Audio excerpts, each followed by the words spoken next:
გორაზე ამჯერად მირიან გუნია წარმოადგენს ძალიან საინტერესო თემას. ისა ასკეტური გნოსეოლოგია და ქრისტიანული ფილოსოფია, ხო? მართლა ისეთი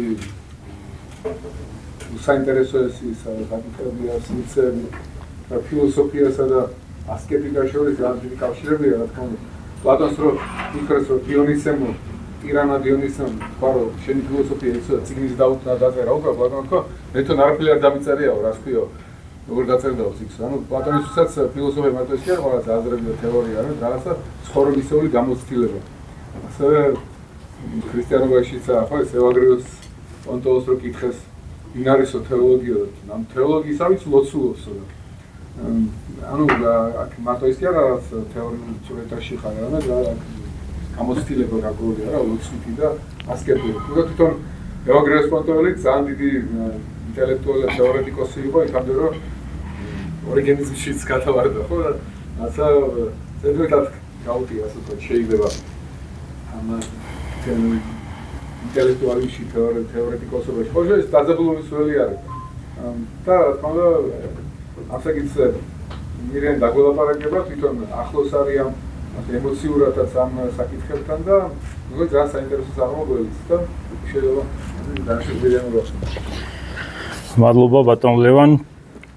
როგორც ბატონმა ლევანმა ბრძანა და მცირე რეკლამაც გაუკეთდა ჩემს მოხსენებას, სათაური ჟღერს ასე: ასკეტიზმის გნოსეოლოგია და ქრისტიანული ფილოსოფია.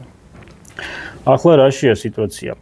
ეს მოხსენება ამ სათაურით დაახლოებით 4 თვის წინ წაკითხული იქნა გელათის მეცნიერებათა აკადემიაში და ის რომ მე დღეს ამ უნივერსიტეტის კედლებში ვარ წარმოდგენილი, მეტწილად დამსახურება ქალბატონი მაია რაფავასი და ქალბატონი დამანა მელიქიშვილის, რომლებმაც იმთავითვე მოიწონეს და დადებითი შეფასება მიცეს ამ მოხსენებას და მოიწადინეს, რომ ამ უნივერსიტეტის ფარგლებშიც გაკეთებულიყო მსგავსი მოხსენება.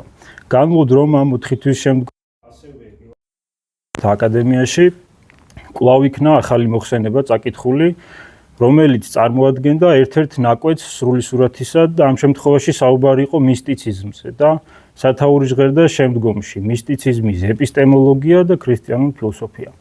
შესაბამისად, ადამიანური კეთილსინდისიერება მოითხოვს, რომ უნივერსიტეტს გაგზავნილი სათაური ხშირად არ შეუცვალო, მაგრამ ასევე აკადემიური კეთილსინდისიერება მოითხოვს, რომ თემა წარმოდგენილი იყოს მეტნაკლებად სრულად. შესაბამისად, ვრჩებით ამ თემის სათაურში, მაგრამ ვინაიდან ასკეტიზმი არ არსებობს მისტიციზმის გარეშე, დღეს საუბარი გვექნება როგორც ასკეტიზმზე, ისე მისტიციზმზე და ცხადია შევეცდებით, რომ შევკრათ და რაღაცნაირად წარმოვაჩინოთ ქრისტიანული ფილოსოფიის იდეა. აი მე დღეს წარმოვადგენ ორ უნივერსიტეტს, ერთი ეს არის ახალი საქართველოს უნივერსიტეტი და მეორე ეს არის ილიას სახელმწიფო უნივერსიტეტი. ალბათ ბევრი თქვენგანმა იცის, რომ ახალი საქართველოს უნივერსიტეტში უმეტესად კვლევები მიმდინარეობს ქრისტიანული ფილოსოფიის მიმართულებით და ახალი კვლევებით ცხადყოფს და უკვე პარადიგმა ყალიბდება, რომ ქართული ფილოსოფია თავსდება ქრისტიანული ფილოსოფიის ჩარჩოებში. მაგრამ ეს ქრისტიანული ფილოსოფია რა არის? დღემდე ხშირად ბუნდოვანია ხოლმე სამეცნიერო წრეებში, იმიტომ რომ ჩვენ ვართ ქრისტიანული კულტურა, 90% მოქალაქეებისა ნათლობით ქრისტიანია, ყველას ახსოვს აღდგომას წითელი კვერცხის შეღება და ქრისტიანობა რაღაცა ჩვენთვის ოდნავ ბუნდოვანია ხოლმე. სინამდვილეში ჩვენ დღევანდელი მოხსენების ფარგლებში შევეცდებით, რომ ქრისტიანობის ის იდეა მოვხაზოთ, რომელსაც თუ იუსტინე პოპოვიჩის სიტყვებით ვიტყვით, სახარების ემპირიკოსები გადმოგცემენ. ასევე მე არ მინდა გამომჩეს მადლიერების გამოხატვა ორი პიროვნებისადმი. ქალბატონი გვანცას მიმართ, კოპლატაძის მიმართ მინდა გამოვხატო დიდი გულისხმიერება, ვინაიდან ქალბატონი გვანცა როგორც ქრისტიანი მკვლევარი, მუდმივად ესე იგი მოწადინებულია, რომ მე როგორც ახალგაზრდა გამამხნევოს და მუდმივად რჩევებით აღმოსოს. ასევე მადლობა მინდა უთხრა ჩემს წარდგენელს ბატონ ლევან გიგინეიშვილს, მე მისი მოწაფე გახლავართ და მახსოვს ერთი ამბავი, როდესაც პირველ კურსზე გავხდით, ბაკალავრზეა საუბარი, გქონდა ბატონ ლევანთან ზეპირსიტყვიერი გამოცდა და საუბრობდით ნეოპლატონიზმზე. ამბავი მდგომარეობს შემდეგში, რომ ჩვენ მრავალ ტექსტთან ერთად ბატონმა ლევანმა მიიღო ესეთი გადაწყვეტილებაც, რომ უნდა წაგვეკითხა ბორხესის მცირე ზომის მოთხრობა მიახლოება ალმუტასიმთან. აღმოჩნდა ჩემ შემთხვევაში ასეთი რამ, რომ როდესაც გამოცდაზე მივედი, არ ვიცი მე რანაირად გამომჩა ეს ტექსტი. გამოცდის წინ აღმოვაჩინე, რომ თურმე ბატონ ლევოს ეს ტექსტი გადმოგზავნილი ქონდა და ძალიან შემწყორო არ ქონდა წაკითხული. გვარად გუნია გახლავართ, მალევე მოაწია ჩემმა რიგმა და რაც ძალიდან ღონე მქონდა ეს ორი ფარატინა ფურცელი გადავიკითხე. მაგრამ ვერ მოვასწარი ბოლო აბზაცის წაკითხვა, სადაც თავად ბორხესისეული სკოლიოა დართული, სადაც ახსენებს პლოტინსა და სიმურგს, სადაც ეს ძველი ეს თქმულება ჩიტების თავყრილობის შესახებ. და არ ვიცი რატომ ბატონმა ლევანმა პირველი მკითხა ეს მოთხრობა წაკითხული ქონდა თუ არა და მე მოუყევი ეს მოთხრობა და უცბად მეკითხება. ის სკოლიოც ხო წაიკითხე და მე უბრალოდ ვერ მოვასწარი ამ სკოლიოს წაკითხვა, რადგან მაშინ გავიგე ეს ამბავი და ძალიან შემრცხვა და ალბათ მაშინ ბატონ ლევანი ფიქრობდა, რომ რა უნდა და ორი ფურცლის წაკითხვა. ხო ალბათ ვიღაცამ დერეფანში მოუყვა და ამ მონაყოლს ვიყო. ამიტომ ბატონ ლევან, მადლობა მინდა გითხრათ თქვენი მასწავლებლობისთვის, თქვენი გულისხმიერებისთვის, თქვენი დიდი მხარდაჭერაც იყო ამ საქმეში, რომ დღეს წარდგენილიყავი აქ ამ თემით და ჩათვალეთ იმ ძველი ამბის ვალს ვაბრუნებ დღევანდელი მოხსენებით მე. კეთილი. შევეცდებით, რომ ახლა შევუდგეთ საქმეს.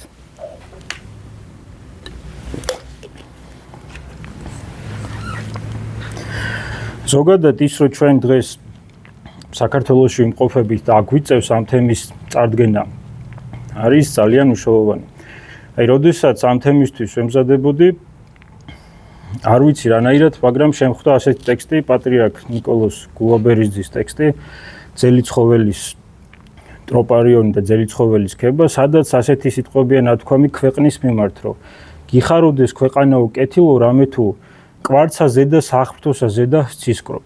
ეს ძალიან მნიშვნელოვანია, იმიტომ რომ მე ვახსენე ქრისტიანული ფილოსოფია და ვახსენე, რომ ეს როდესაც სიტყვა ქრისტიანობას გავიგებთ, ყველას რაღაცა ოჯახიდან გამომდინარე რწმენა ახსენდება, მაგრამ ქრისტიანობა ძალიან ღრმაა და ჩვენ დღეს დავინახავთ, რომ ის პირიქით უიგივდება კიდეც ფილოსოფიას. აი, საქართველოში ასეთი თემის წარდგინებას უნდა ახდეს სიხარული და უნდა ახდეს თან მოწიწება, იმიტომ რომ გამომსვლელი ვალდებულებას განიცდის მსმენელთა წინაშე, იმიტომ რომ ეს არ არის სახუმარო სიტყვები. აი, დანიელი ფილოსოფოსი სიორენ კირკეგორი მუდმივად ლოცვით იწყებდა ხოლმე თავიანთ ტრაქტატებს. ერთ-ერთი მისი ტრაქტატი ველის შროშანებისა და ფრინველთა შესახებ იწყება ასეთი ლოცვით, რომ ის ღმერთს თხოვს, რომ ასწავლოს თუ რაოდენი სათნოება იყო ადამიანი. ასევე ჩვენი ძველი ქართული ტექსტი ისტორიაინ და აზმანი შარავანდეთანი იწყებს ღვთისადმი კურთხევის გამოთხოვით, რომ რომელმან წყლითა მოაბადნი რიტორთა მძლეყვენ ყოველთა, ენა უტყვი განმარტი ანგელოზთა მთავრისა მიერ, ესრეცა განმარტე ენა ბრგუნილი. ასე რომ მომხსენებელმა და ამ შემთხვევაში მე, ვინაიდან თქვენ წინაშე ვარ წარმოდგენილი, უნდა გააცნობიოროს ორი რამ, რომ ეს ყველაფერი ხდება საქართველოში, ქრისტიანული ტრადიციების ქვეყანაში და აუცილებელია, რომ ღმერთმა მომხსენებლის ენა ბრგუნილი განმარტოს, რადგანაც მსმენელთათვის მიწოდებული იყოს ეს საკითხები და სწორად იყოს მიწოდებული. ზოგადად ამ უნივერსიტეტის კედლებში გარკვეული პერიოდის წინ მე ვახსენე ასეთი იდეა, რომ ნებისმიერ მეცნიერულ მოღვაწეობას თან უნდა ახდეს მაცხოვნებლობითი მოღვაწეობაც, მაცხოვნებლობითი განაზრახი. იმიტომ რომ სახარება გვაუწყებს, რომ რა ისარგებელარს კაცისა უკეთუ შეიძინოს სოფელი და სულითვისი იზღვიოს.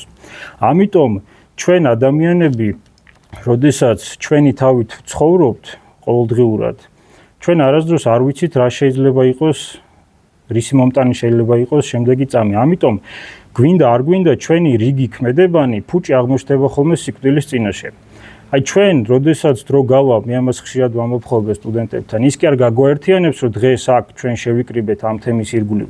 არამედ გაგვაერთიანებს ერთი რამ, რასაც როგორც წესი ყველა კულტურაში შიში ახლავს ხოლმე თან და ეს არის სიკვდილი. ამიტომ ფილოსოფია ზოგადად, თუ ის ჭეშმარიტი ფილოსოფიაა, უნდა იყოს სიკვდილისათვის მზადება. ამიტომ დღეს ჩვენ შევეცდებით, რომ მეცნიერული მოღვაწეობის ეს ასპექტებიც გამოვკვეთოთ. აი, გიორგი მთაწმინდელი, როდესაც პარაკლიტონის ტექსტს გადაწერს, ვისაც ხელნაწერებზე უმუშავია, დამერწმუნება და დამეთანხმება, რომ თითქმის არ იცვლება ხოლმე გადამწერის ხელი თუ რაიმეს არ აქვს ადგილი. აი უშველებელ პარაკლიტონს გადაწერს გიორგი მთაწმიდელი ერთგან და ერთ-ერთ ფურცელზე აშკარად შეიმჩნევა რომ მას ხელი გაუხრთა და არ შეაძლევ კითხულობთ ესეთ რაღაცას. შემიმდნეთ ძმანო, ცივა დიად და განხრთა ხელი ჩემი. რას ნიშნავს ეს ყველაფერი? იგი გამშვალულია იმ პასუხისგებლობით, რა შეიძლება დაუტოვოს ქვეყანას. ამიტომ მეცნიერება არის პირველ რიგში ისეთი მოღვაწეობა, რომელიც რაღაცას ეძიებს, ანუ მაძიებელია. და უნდა ეძიებდეს იგი ისეთ რაღაცას, რაც ადამიანის სიკვდილისათვის აუცილებლად გამოადგება. აი ჩვენ დღეს უნდა ვისაუბროთ ასკეტიზმსა და მისტიციზმზე და შესაძლოა ვიღაცამ დასვას კიდეც შეკითხვა, საიდან ყალიბდება ეს ზოგადად ასკეტიზმი და მისტიციზმი. ზოგადად სეკულარული ფილოსოფიური ტრადიცია მიიჩნევს, რომ ქრისტეშობიდან 14-13 საუკუნის განმავლობაში ფილოსოფიური კუთხით იყო სრული ჩავარდნა, თითქოს იყო სრული ვაკუუმი. რომ ქრისტიანობამ შემოიტანა თავისი მრწამსი, თავისი დოგმატები და ადამიანს თითქოს და არ ჰქონდა თავისუფლება იმისა, რომ თავისუფალი აზრი დაეფიქსირებინა. აი როლანი, როდესაც მიქელანჯელოს ცხოვრებას წელს, იქ ნიკოლოზ კუზანელზე ამბობს ესეთ რაღაცას, რომ იგი როდესაც ბერად შედგა, აკეთებს ესეთ კომენტარს, რომ მან გონება უარყო. ანუ აი ესეთი მიდგომა იყო ქრისტიანობის მიმართ, რომ ქრისტიანობაში თითქოს და ფილოსოფიური აზრი არ არსებობდა. არამედ თუ ჩვენ პატრისტიკის ხანას ჩავხედავთ გულისხმიერად და არა მიკერძოებულად, აღმოვაჩენთ, რომ იქ ფილოსოფიური აზრი არა თუ არ არსებობს, არამედ ხშირ შემთხვევაში უდიდეს ანტიკურ ტრადიციასაც კი გარკვეულ ასპექტებში გადაემატება. და ეს გარკვეული ასპექტები არ უნდა გაიგოს მავანმა ისე, რომ რაღაცა ანგარიში არის დაუშვათ 5-0 ასე შემდეგ. ეს თავარი ასპექტი არის მაცხოვნებლობითი ასპექტი, როდესაც ფილოსოფია მოღვაწეობს მაცხოვნებლობითად. აი, შეგვიძლია ასეთი თამამი ფრაზის თქმაც, რომ როგორც ასეთი აღებული, ერთად აღებული ქრისტიანულ ლიტერატურას შესაძლოა ვთქვათ, რომ ღირსებაც არ გააჩნია. ხა ვიღაცა შეიძლება გაუკვირდეს ეს ნათქვამი, მაგრამ რომ არ იყოს გამოცხადებითი ცოდნა, ბიბლია, წმინდა წერილი და მასზე ეს დართული კომენტარები თუ მისგან გამომდინარე ეს სახარებისეული ემპირიკოსები, მაშინ ცხადია მის მოღვაწეობას არ აქვს აზრისი და იგი ფუჭი აღმოჩნდება. ფილოსოფია ზოგადად შეგვიძლია დავყოთ ორ ნაწილად. ეს იქნება თეორიული მოღვაწეობა, თეორიული იდეებით გარკვეული წიაღსვლები და ეს იქნება პრაქტიკული მოღვაწეობა. ზოგადად ფილოსოფიად ის შეიძლება მეტადრე შეფასდეს, რომელი თეორიული იდეაც იქნება პრაქტიკაში გადმოტანილი. ამიტომაც სრულებითაც არ არის აუცილებელი ფილოსოფოსად ყოფნისათვის, რომ ვინმე მომაკვდავ ცხენს ჩაეხუტოს. აუცილებელია, ნიცშეს გულისხმობს ხადია. აუცილებელია, რომ ადამიანი, როგორც ქართველი მოღვაწე საბა სვინგელოზი ამბობდა, ქრისტეს მეფობისა თანახად იქნეს. რას ნიშნავს ქრისტეს მეფობისა თანახად? საბა სვინგელოზი არ ამბობს, რომ ადამიანი უნდა იქნეს ქრისტეს მეფობისა ქვეშევრდომ. ამბობს, რომ იგი უნდა იქნეს ქრისტეს მეფობისა თანახად. აი ჩვენ მოახსენეთ სიკვდილისათვის მზადება და ალბათ უკვე დროა მოხსენებაში, რომ განიმარტოს ფილოსოფია ტერმინი, ისე როგორც ქრისტიანობას ესმის ეს ყოველივე. ჩვენი დიდი მოღვაწე წმინდა ეფრემ მცირე, რომელსაც ჩემი ქება ნამდვილად არ სჭირდება, ფილოსოფიას თავის კოლოფონებში განმარტავს ასე. ჭეშმარიტად ფილოსოფოსობად, ესე იგი არ სიბრძნის მოყარებად, ჭეშმარიტსა მონაზონებასა სახელედების. ეს მონაზონება, ანუ მარტონყოფითი ცხოვრების წესი, რომელიც ანტიკურობაშიც შეიმჩნეოდა, ქრისტიანობისათვის არის უმნიშვნელოვანესი, მაგრამ ანტიკურობასა და ქრისტიანულ, ასე ვთქვათ, მარტონყოფობას შორისაც უნდა გავავლოთ დიდი ზღვარი. მაგალითისთვის ყველაზე, ასე ვთქვათ, ენიგმატური ფილოსოფოსი, რომელიც იყო პითაგორა, მის სკოლაში არსებობდა ერთი ესეთი წესი, რომ იგი უკრძალავდა თავის ადეპტებს ლობიოს პარკურსზე ხელით შეხებას. ეხლა რაში უნდა გამოადგეს ეს ადამიანს სამარადისო ცხოვრებისათვის, ხო? ფაქტი არაფერში, მაგრამ ამ ფილოსოფოსაც ჰქონდა გარკვეული განცდა სასჯელისა და ეს ძალიან მნიშვნელოვანია.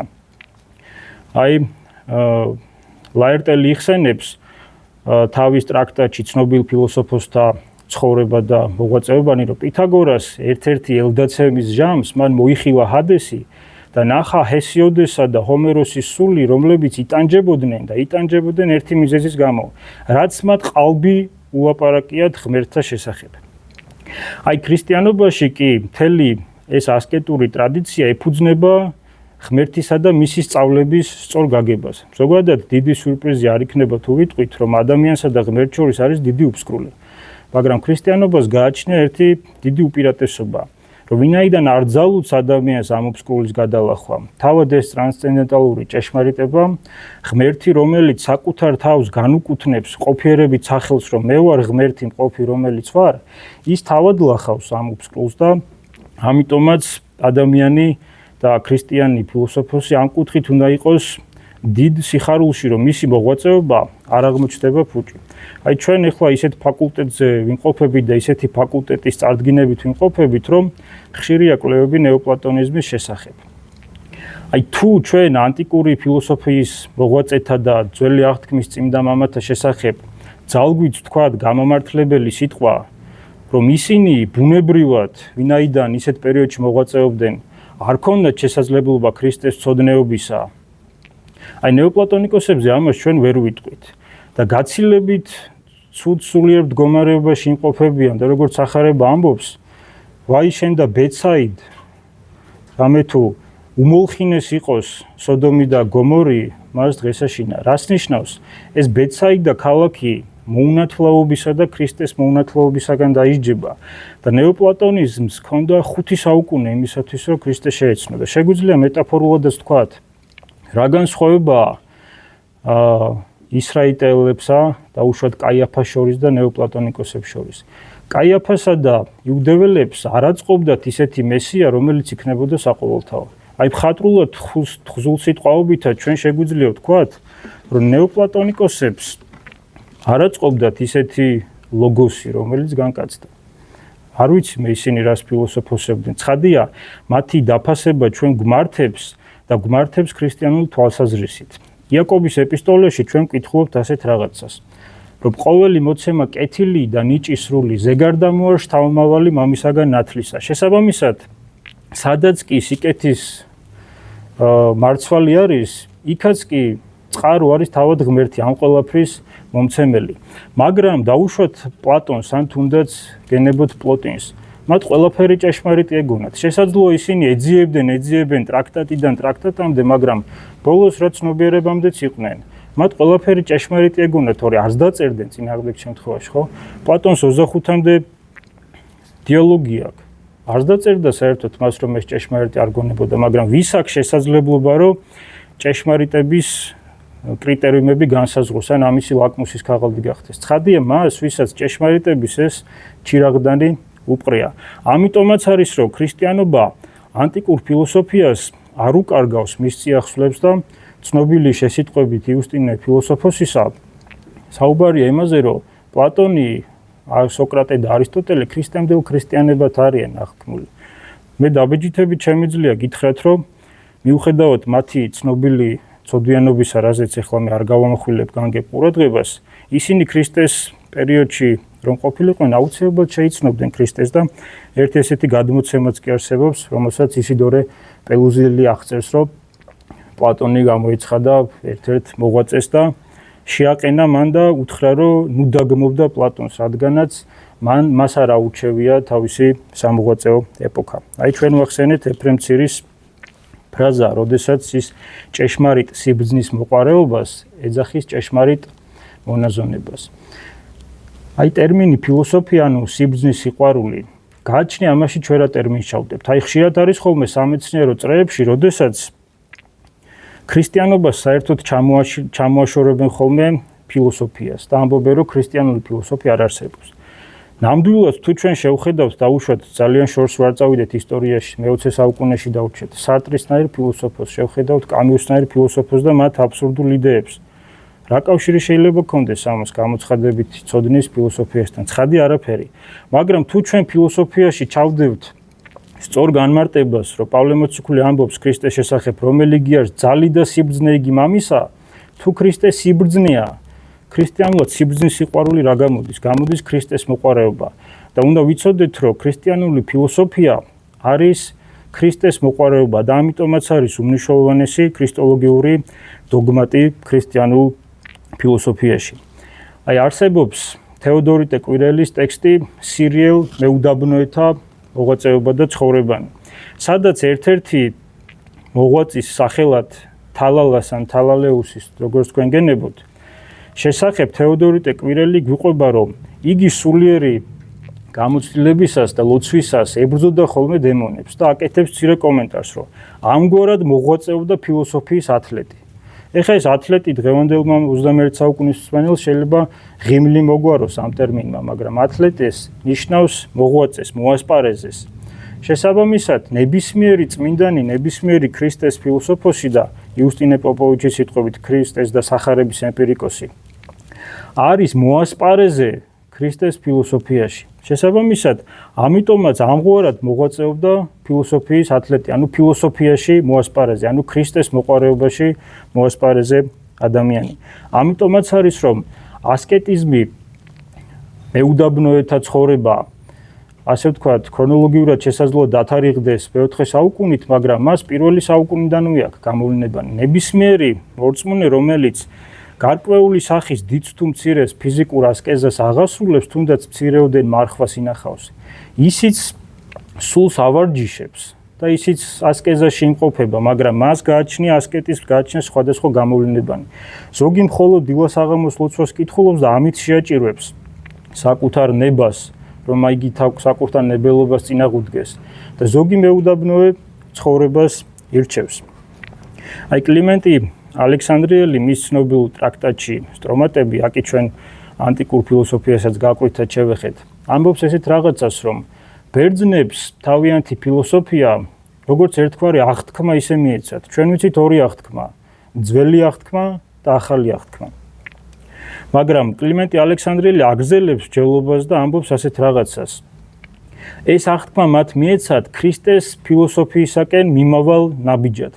აი რა არის ქრისტეს ფილოსოფია? შევეცდებით, რომ ჩვენ დღეს გამოვხატოთ ეს და გავიხსენებ ასკეტიზმის ერთ-ერთ იდეას, რომ პირველი და მეორე საუკუნის ქრისტიანები, რომლებიც კატაკომბებში აფარებდნენ თავს და იქ წირავდნენ ჟამის წირვას, მოწადინებულნი იყვნენ ქრისტესთვის სიკვდილისათვის და ამიტომაც არ არის შემთხვევით, როდესაც ქართველი ქრისტიანი მეფე, როდესაც ანდერძს წერს, იმას კი არ იბარებს, რომ ჩვენ იმათ ხარკი შევუწყვიტოთ, ან ეს რაღაცა ამ სფეროს მივხედოთ, ის განმოვითაროთ, არამედ იბარებს რას ეძიებდეთ ქრისტესთვის სიკვდილს. ამიტომაც არის, როდესაც ჩვენი სიყვარულის ობიექტი იქნება ქრისტე და ფილოსოფიაში ჩვენ ჩავდებთ ამ იდეას, რომ ფილოსოფია არის ქრისტეს მოყვარეობა. ამიტომაც არის ეგნატე ღმერთშემოსილი, როდესაც სიკვდილის ჟამს ამბობს, რომ ჩემი ეროსი, ანუ ჩემი ტრფიალება ჯვარცმულია. ნებისმიერი ქრისტიანი მოღვაწე ტრფიალებით არის გამშვალული ქრისტეს მიმართ და ეს იდეა უნდა დავინახოთ ჩვენ ფილოსოფიაში. აი ძალიან მნიშვნელოვანია ფილოსოფოსის და შემდგომში ქრისტიანის ათენაგორა, ათენელის აპოლოგია ქრისტიანთა გამო. რატომ არის ეს მნიშვნელოვანი? იმიტომ რომ იგი მიმართულია სტოიკოსი ფილოსოფოსის და ასევე იმპერატორის მარკუს ავრელიუსისადმი და მას ახლავს ასეთი სიტყვები, რომ იმპერატორ მარკუს ავრელიუს და უპირატესად კი ფილოსოფოსს. აი მარკუს ავრელიუსის ჩვენ ცნობილი ტრაქტატი ყველა მიცის, რომელსაც ბაჩანა ბრეგოძისეული თარგმანი თქვია ფიქრები.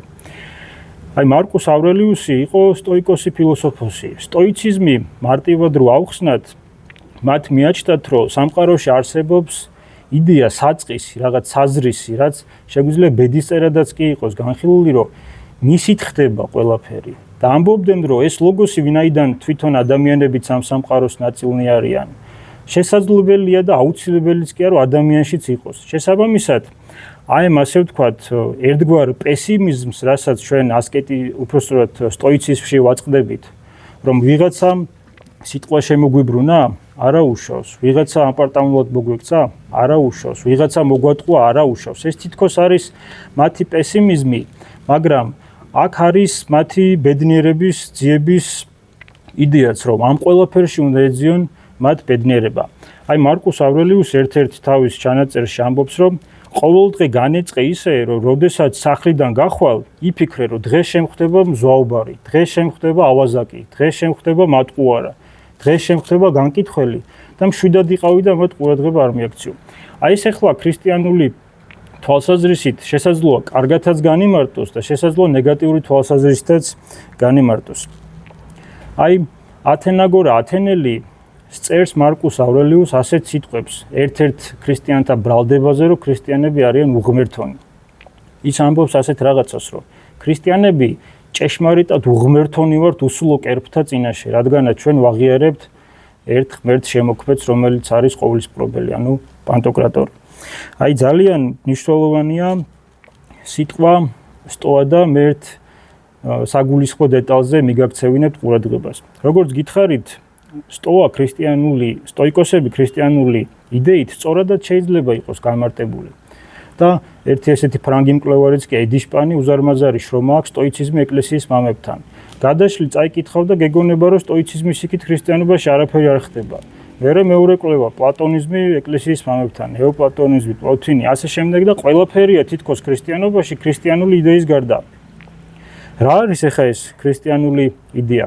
აი ჩვენ ვიცით, რომ ბასილი დიდს უკავშირდება დღევანდელი დაგეგმარებით ქრისტიანული ტაძრის მოწყობა და უკავშირდება საკურთხევლის გამოყოფა დანარჩენი ტერიტორიისაკენ.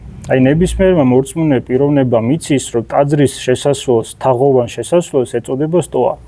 ეს არ არის მხოლოდ არქიტექტურული ნაგებობით და არქიტექტურული მსგავსებით შერჩეული ტერმინი, რომ სტოა ბერძნულ ტრადიციაში იყო თაღებიანი დიდი დერეფანი, სადაც ერთ-ერთ მოზაიკით მოჭიქულ ტერიტორიაზე ჩამოყალიბდა კიდეც სტოიციზმის როგორც ფილოსოფიის მიმდევრობა.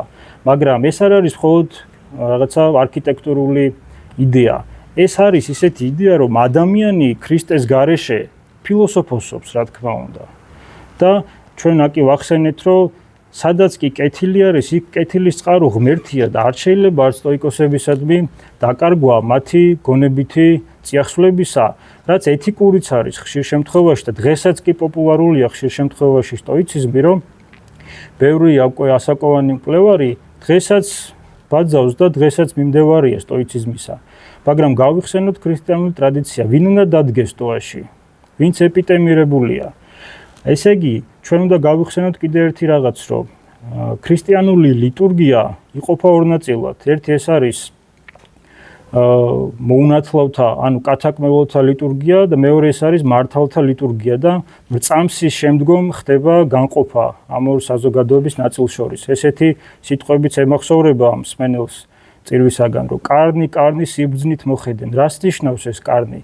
ძველი პრაქტიკაა, რომ არავინ მოუნათლავი არ უნდა შემოსულიყო მრწამსის შემდგომ ტაძარში და არ უნდა დასწრებოდა მართალთა ლიტურგიას და მეკარეებს აფრთხილებდნენ, რომ ფრთხილად და ყურადღებით ყოფილიყვნენ კარებთან, რომ არავინ მოუნათლავი არ დასწრებოდა ამ ლიტურგიას.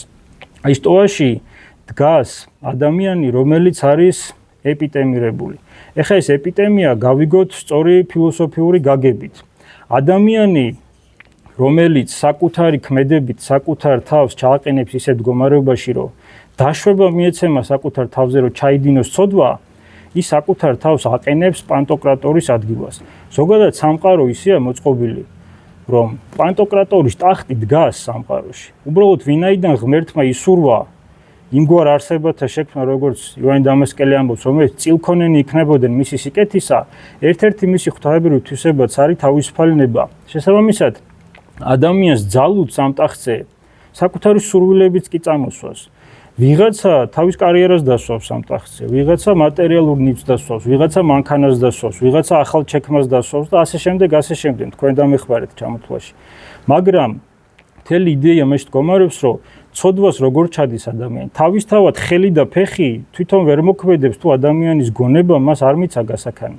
შესაბამისად, როდესაც სტოიკოსი საკუთარი ფილოსოფიით ფილოსოფოსობს და ცხადია მათ არ ქონდათ ეს გამოცხადებითი ცოდნა.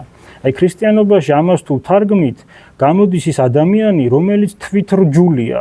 და ის სტოიციზმი რო ქრისტიანული იდეით ავხსნათ, ჩვენ მამაო ჩვენოში ვკითხულობთ ასეთ სიტყვებს, რომ დანუ შემიყვანებ ჩვენ განსაცდელსა, არამედ მიხსენ ჩვენ ბოროტისაგან. ქრისტიანმა იცის ვის მიემართება ეს ლოცვა.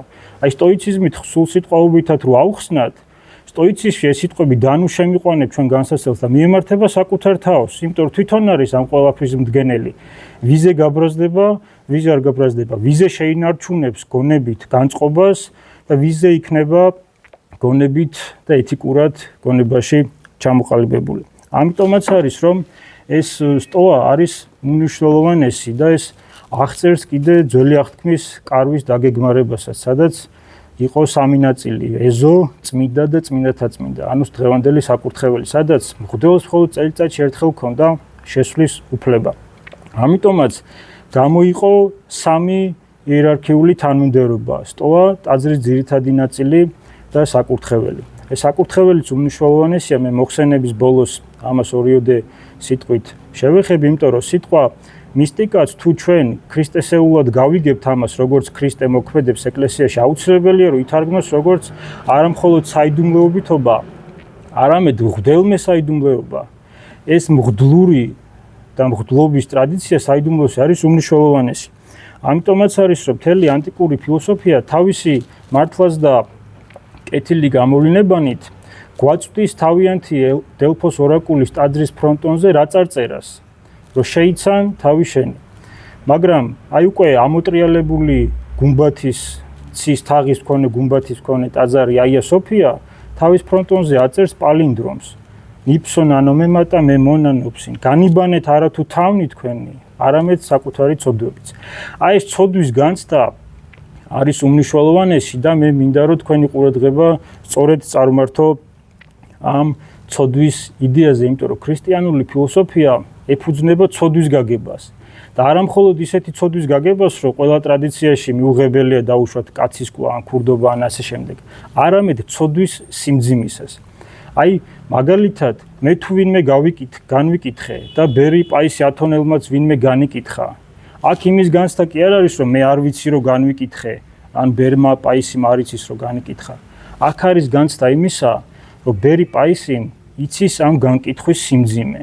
და ფილოსოფია, სეკულარულ ფილოსოფიას ბოლომდე არ გააჩნია ცოდვის ცნება, ეს მხოლოდ რაღაც ეთიკურ ფარგლებში თავსდება.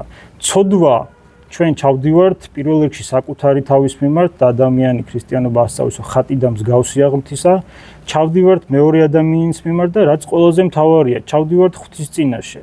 ამიტომაც არის, როდესაც თუ ჩვენ ღვთლის კურთხევანს ჩავხედავთ შენდობის ლოცვებში, იქ წერია, რომ ქრისტე აქა უხილავად მდგომარე არის.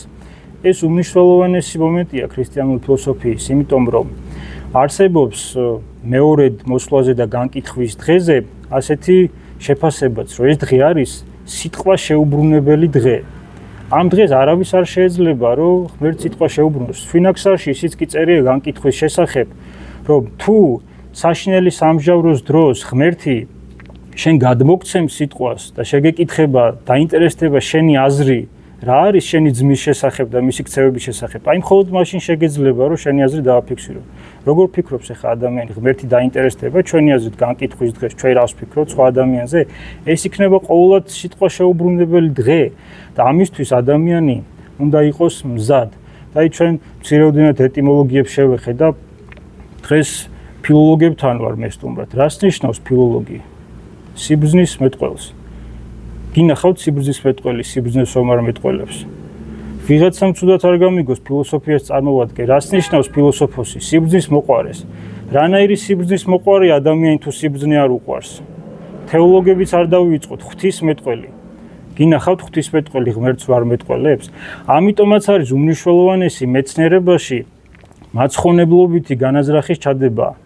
იმიტომ რომ აი სააკასური ამბობს, რომ იქნების ხეები უკვე იზრდებიან, რომლითაგანაც კუბოებს ჩვენსას გამოჭედავენ. და ამაზე ადამიანი უნდა ფიქრობდეს აუცილებლად. და მის ნებისმიერ ქმედებას უნდა ახლდეს ეს განაზრახი. რა მნიშვნელობა აქვს უნივერსიტეტი, სეკულარულია თუ არ არის სეკულარული? არ გარდაიცვლება სეკულარულ უნივერსიტეტში მოღვაწე პიროვნება? მხოლოდ სასულიერო აკადემიაში და აკადემიის სტუდენტები აპირებენ გარდაცვალებას? ამიტომ უმნიშვნელოვანესია, რომ ადამიანს, რომელსაც ამ კუთხით პროფესიული ცოდნა გააჩნია, აუცილებელია, რომ სხვას გაუზიაროს, თორე დაემსგავსება ავძაახს, რომელიც არ გასცემს ამ ცოდნას. და ადამიანის ცოდნა და შემეცნება, ეს ღვთაებრივი თვისებები არ ეძლევა საკუთარი გულის კუნჭულში გამოსაკეტად. აი ჩვენ ვახსენეთ ცოდვის განცდა და თეოფილე ანტიოქიელი ავტოლიკესადმი გაგზავნილ ერთ-ერთ ეპისტოლეში ამბობს ესეთ რაღაცას, რომ სამოთხეში ღვთის სიტყვა დადიოდა. ჩვენ ვიცით ბერძნულად სიტყვა ლოგოსი და ცოტა ხნის წინაც ვახსენეთ, რომ ეს არის სამყაროში არსებული საზრის იდეა, რითიც ყველაფერი იმართებოდა. ქრისტიანობა ასწავლის ლოგოსის განკაცებას, თუ ივანე მოციქულის სახარებას შევხედავთ. აი ჩვენ ვკითხულობთ ძველ აღთქმაში, რომ მოესმათ ხმა უფალი ღმერთისა ადამსა და ევაზია საუბარი, რომელიც აღამოხანს ბაღში მიმოდიოდა და დაემალნენ უფალ ღმერთს ადამი და მისი დედაკაცი ბაღის ხეებს შორის. აი უკვე ეპიფანე კვიპრელიკი, როდესაც ამ სიტყვების გადაძახილს გვთავაზობს დიდი შაბათის საკითხავში, იქ აღწერს ადამისა და როგორც ცოდვილ ისე მართლთა სულების ყოფას ჯოჯოხეთში. და ამბობს ესეთ რაღაცას, როდესაც ადამი გაიგონებს აღდგომილი მაცხოვრის ჯოჯოხეთში ჩასული მაცხოვრის ფეხის ხმას. ესმა ხმა ფეხისა მიმომავალისა ვითარმე ოდეს სამოთხესა შინა მიმწუხრი და გაეხარდა და არ ქუმათ უფალი ჩემი თქვენთანა არს. ეს არის დიდი სიხარული, რომ ადამი ცნობს ფეხის ხმას. ეს ახლა ფეხი ესე არ უნდა გავიგოთ პირდაპირ, იმიტომ რომ ღმერთი ყოვლადსულიერი არსებაა. მაგრამ ამ შემთხვევაში ჩვენ საუბრობთ განკაცებულ ღმერთზე და ჩვენ ვიცით ქრისტიანული დოგმატი ქრისტოლოგიისა, რომ ყოვლადწმინდა სამება განკაცების საიდუმლოს აღასრულებს იმ ჰიპოსტასზე, რომელიც არის ძეობის თვისებით მამისადმი. მოგეხსენებათ ჰიპოსტასთა თვისებები ესეთია, რომ მხოლოდ მამაა უშობელი, მხოლოდ ძეა შობილი, მხოლოდ სულიწმიდაა გამომავალი. მამის მამობა იმაში მდგომარეობს, რომ ვინმესადმი მამა უნდა იყოს ის. ძის ძეობა იმაში მდგომარეობს, რომ ვინმესადმი ძე უნდა იყოს ის. შესაბამისად, ქრისტეს განკაცება სრულიადაც არ არის შემთხვევითი და თეოფილე ანტიოქიელი ამბობს, რომ სამოთხეში ღვთის სიტყვა დადიოდა. აი ენათმეცნიერებაში დიდი ხანია უკვე შენიშნულია, რომ ჩვენი ენობრივი აპარატი იმთავითვე მიბმულია ჩვენს აზროვნებასთან.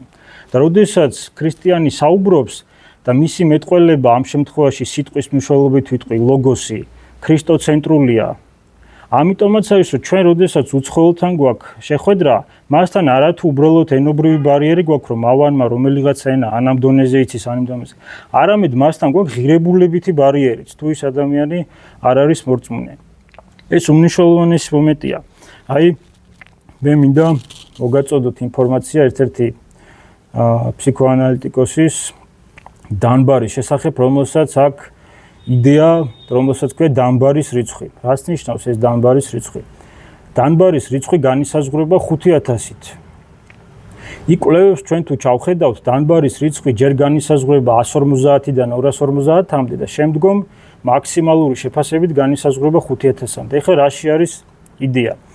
დანბარი ამბობს, რომ ადამიანს შეუძლებელია ჰქონდეს ცნობიერი, ახლომყოფითი, რაღაც ემოციური კავშირი 150-ზე მეტ ადამიანთან. მაგრამ ამას განავრცობს შემდგომი კვლევებით და ამბობს, რომ ეს რიცხვი თუ ჩვენ რაღაცა საოცარი გონებისა და ფსიქიკის მქონე ადამიანს შევეხებით, შეუძლებელია, რომ 5000 გადააჭარბოს.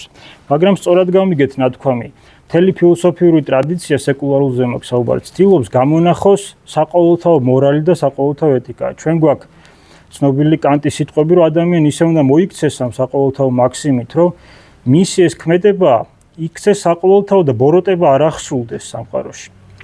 ამის გაგება ძალიან კარგად შეიძლება ქრისტიანული შუქით. აი ქრისტიანს, როდესაც მას უკვე ჭეშმარიტების ჩირაღდანი უპყრია ხელთ, თავისუფლად შეუძლია კანტი იქნება, ნიცშე იქნება, სარტრი იქნება, თქვენ დაასახელეთ ნებისმიერი მათგანი, მისგან ამოკრიბოს ჭეშმარიტება, რომ მის გამოიყენოს თავის საცხონებლად.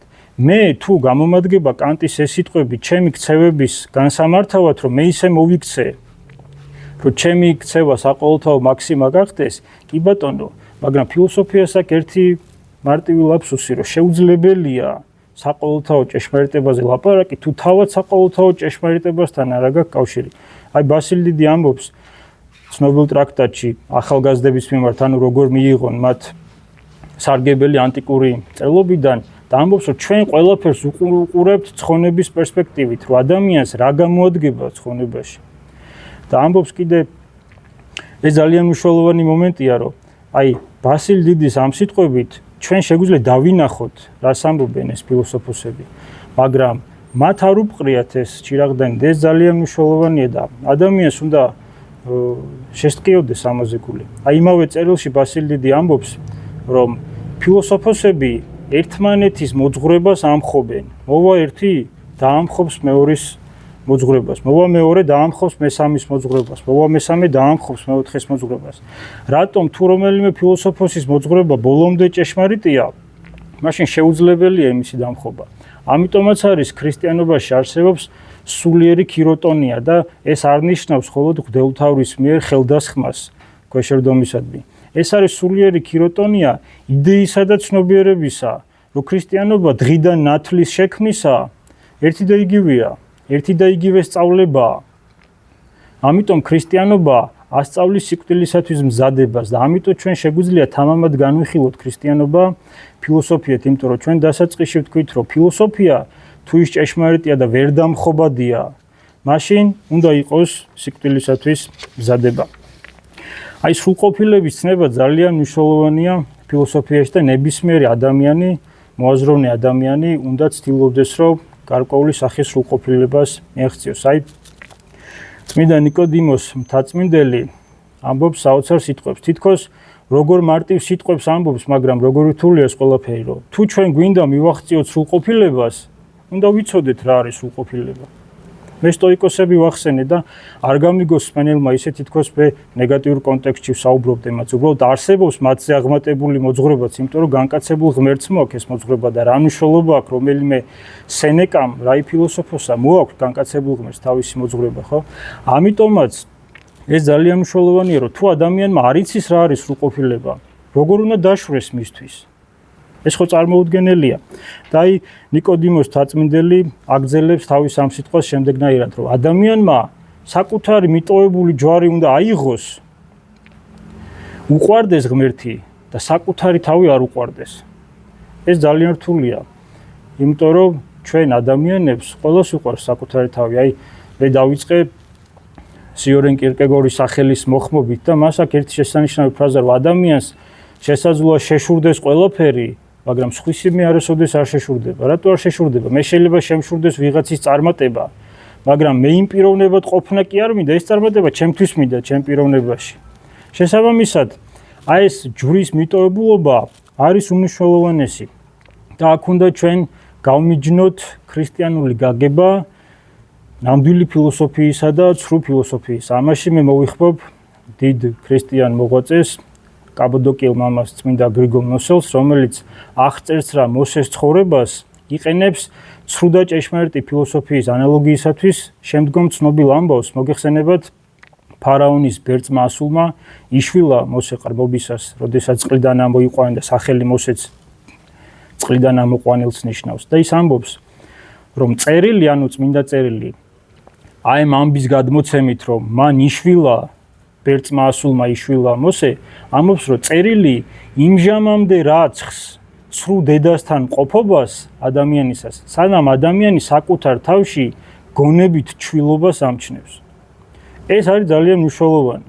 ანუ ნებისმიერი ადამიანი ამ ფრაზის განვრცობით რო ვთქვათ, როდესაც დაიუფლება გარკვეულ იდეებს ფილოსოფიისას, ეს არ უნდა გახდეს მისი ფაკულტეტით ფილოსოფოსობა ან დიპლომით ფილოსოფოსობა, ეს აუცილებლად უნდა იყოს გადმოტანილი ცხოვრებაში.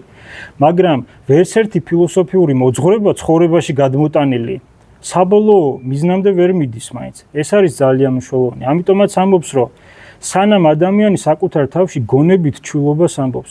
მე ერთი მოძღვრის სიტყვები მახსენდება, რომელსაც უამრავი ახალგაზრდა აღსარებელი ყავდა და მუდმივად ესაუბრებოდნენ ფიოდორ დოსტოევსკიზე და მის ცნობილ რომანებზე. და ამ პიროვნებამ, ამ განაზრახით, რომ მასთან მის ამ სამწყსოსთან ქონოდა კომუნიკაცია, გაამხილა ჩემთან, რომ ამ მიზანდასახულობით წაიკითხა დიდი რომანი ძვები კარამაზოვები. და ეს პიროვნება მეუბნება მოძღვარ ესეთ რაღაცას, რომ მე გამაკვირვა ჩემი სამწყსოს აღფრთოვანებამ. რას ნიშნავს ეს ყველაფერი? ვისაც მხატვრული ლიტერატურა უყვარს, იცის, რომ ალბათ შეუძლებელია ტოპ-10 წიგნისა შედგეს ისე, რომ პირველ-მეორე ადგილზე არ გავიდეს ძვები კარამაზოვები. მაგრამ შენ როდესაც მაკარი ეგვიპტელი გაქვს წაკითხული, ბარსანუფი დიდი გაქვს წაკითხული, როგორ უნდა გაგაკვიროს ფიოდორ დოსტოევსკი, რომელიც მათივე ნაზრებს იყენებს თავისი ფილოსოფიური ლიტერატურის გადმოსაცემად. და სრულიადაც არ არის შემთხვევითი, რომ იგი კია პეჩორის ლავრაში განისვენებს. იგი იყო მონასტრული ცხოვრების კითხველი და ზიარების შემდგომი ლოცვებიდანაც კი აქვს ერთ-ერთი ფრაზა ამოღებული. ამ ლოცვამდე ადამიანი ვერასოდეს ვერ მივა, რაც არ უნდა მოკირკიტა იყოს წიგნებისადმი. თუ ის მაზიარებელი არ არის და ისეთი მაზიარებელი, რომ მას შეაწუხოს ინდისმა, რომ ზიარების შემდგომი ლოცვებიც აქვს წაკითხული. ეს ძალიან მნიშვნელოვანია. აი, როდესაც ცრულ დედაზე ვსაუბრობთ, ანუ არაჭეშმარიტ სეკულარულ ფილოსოფიაზე, მე შეგახსენებთ ლევ შეშტოვის, ანუ იეჰუდა ლეიბ შვარცმანის სიტყვებს, როდესაც იგი 1001 ღამის შესახებ წერილს ამზადებს და ამბობს ესეთ სიტყვებს. კითხვას სვავს და თავად უცემს პასუხს. შეიცნო კი ოდესმე რომელიმე ფილოსოფოსმა ღმერთი?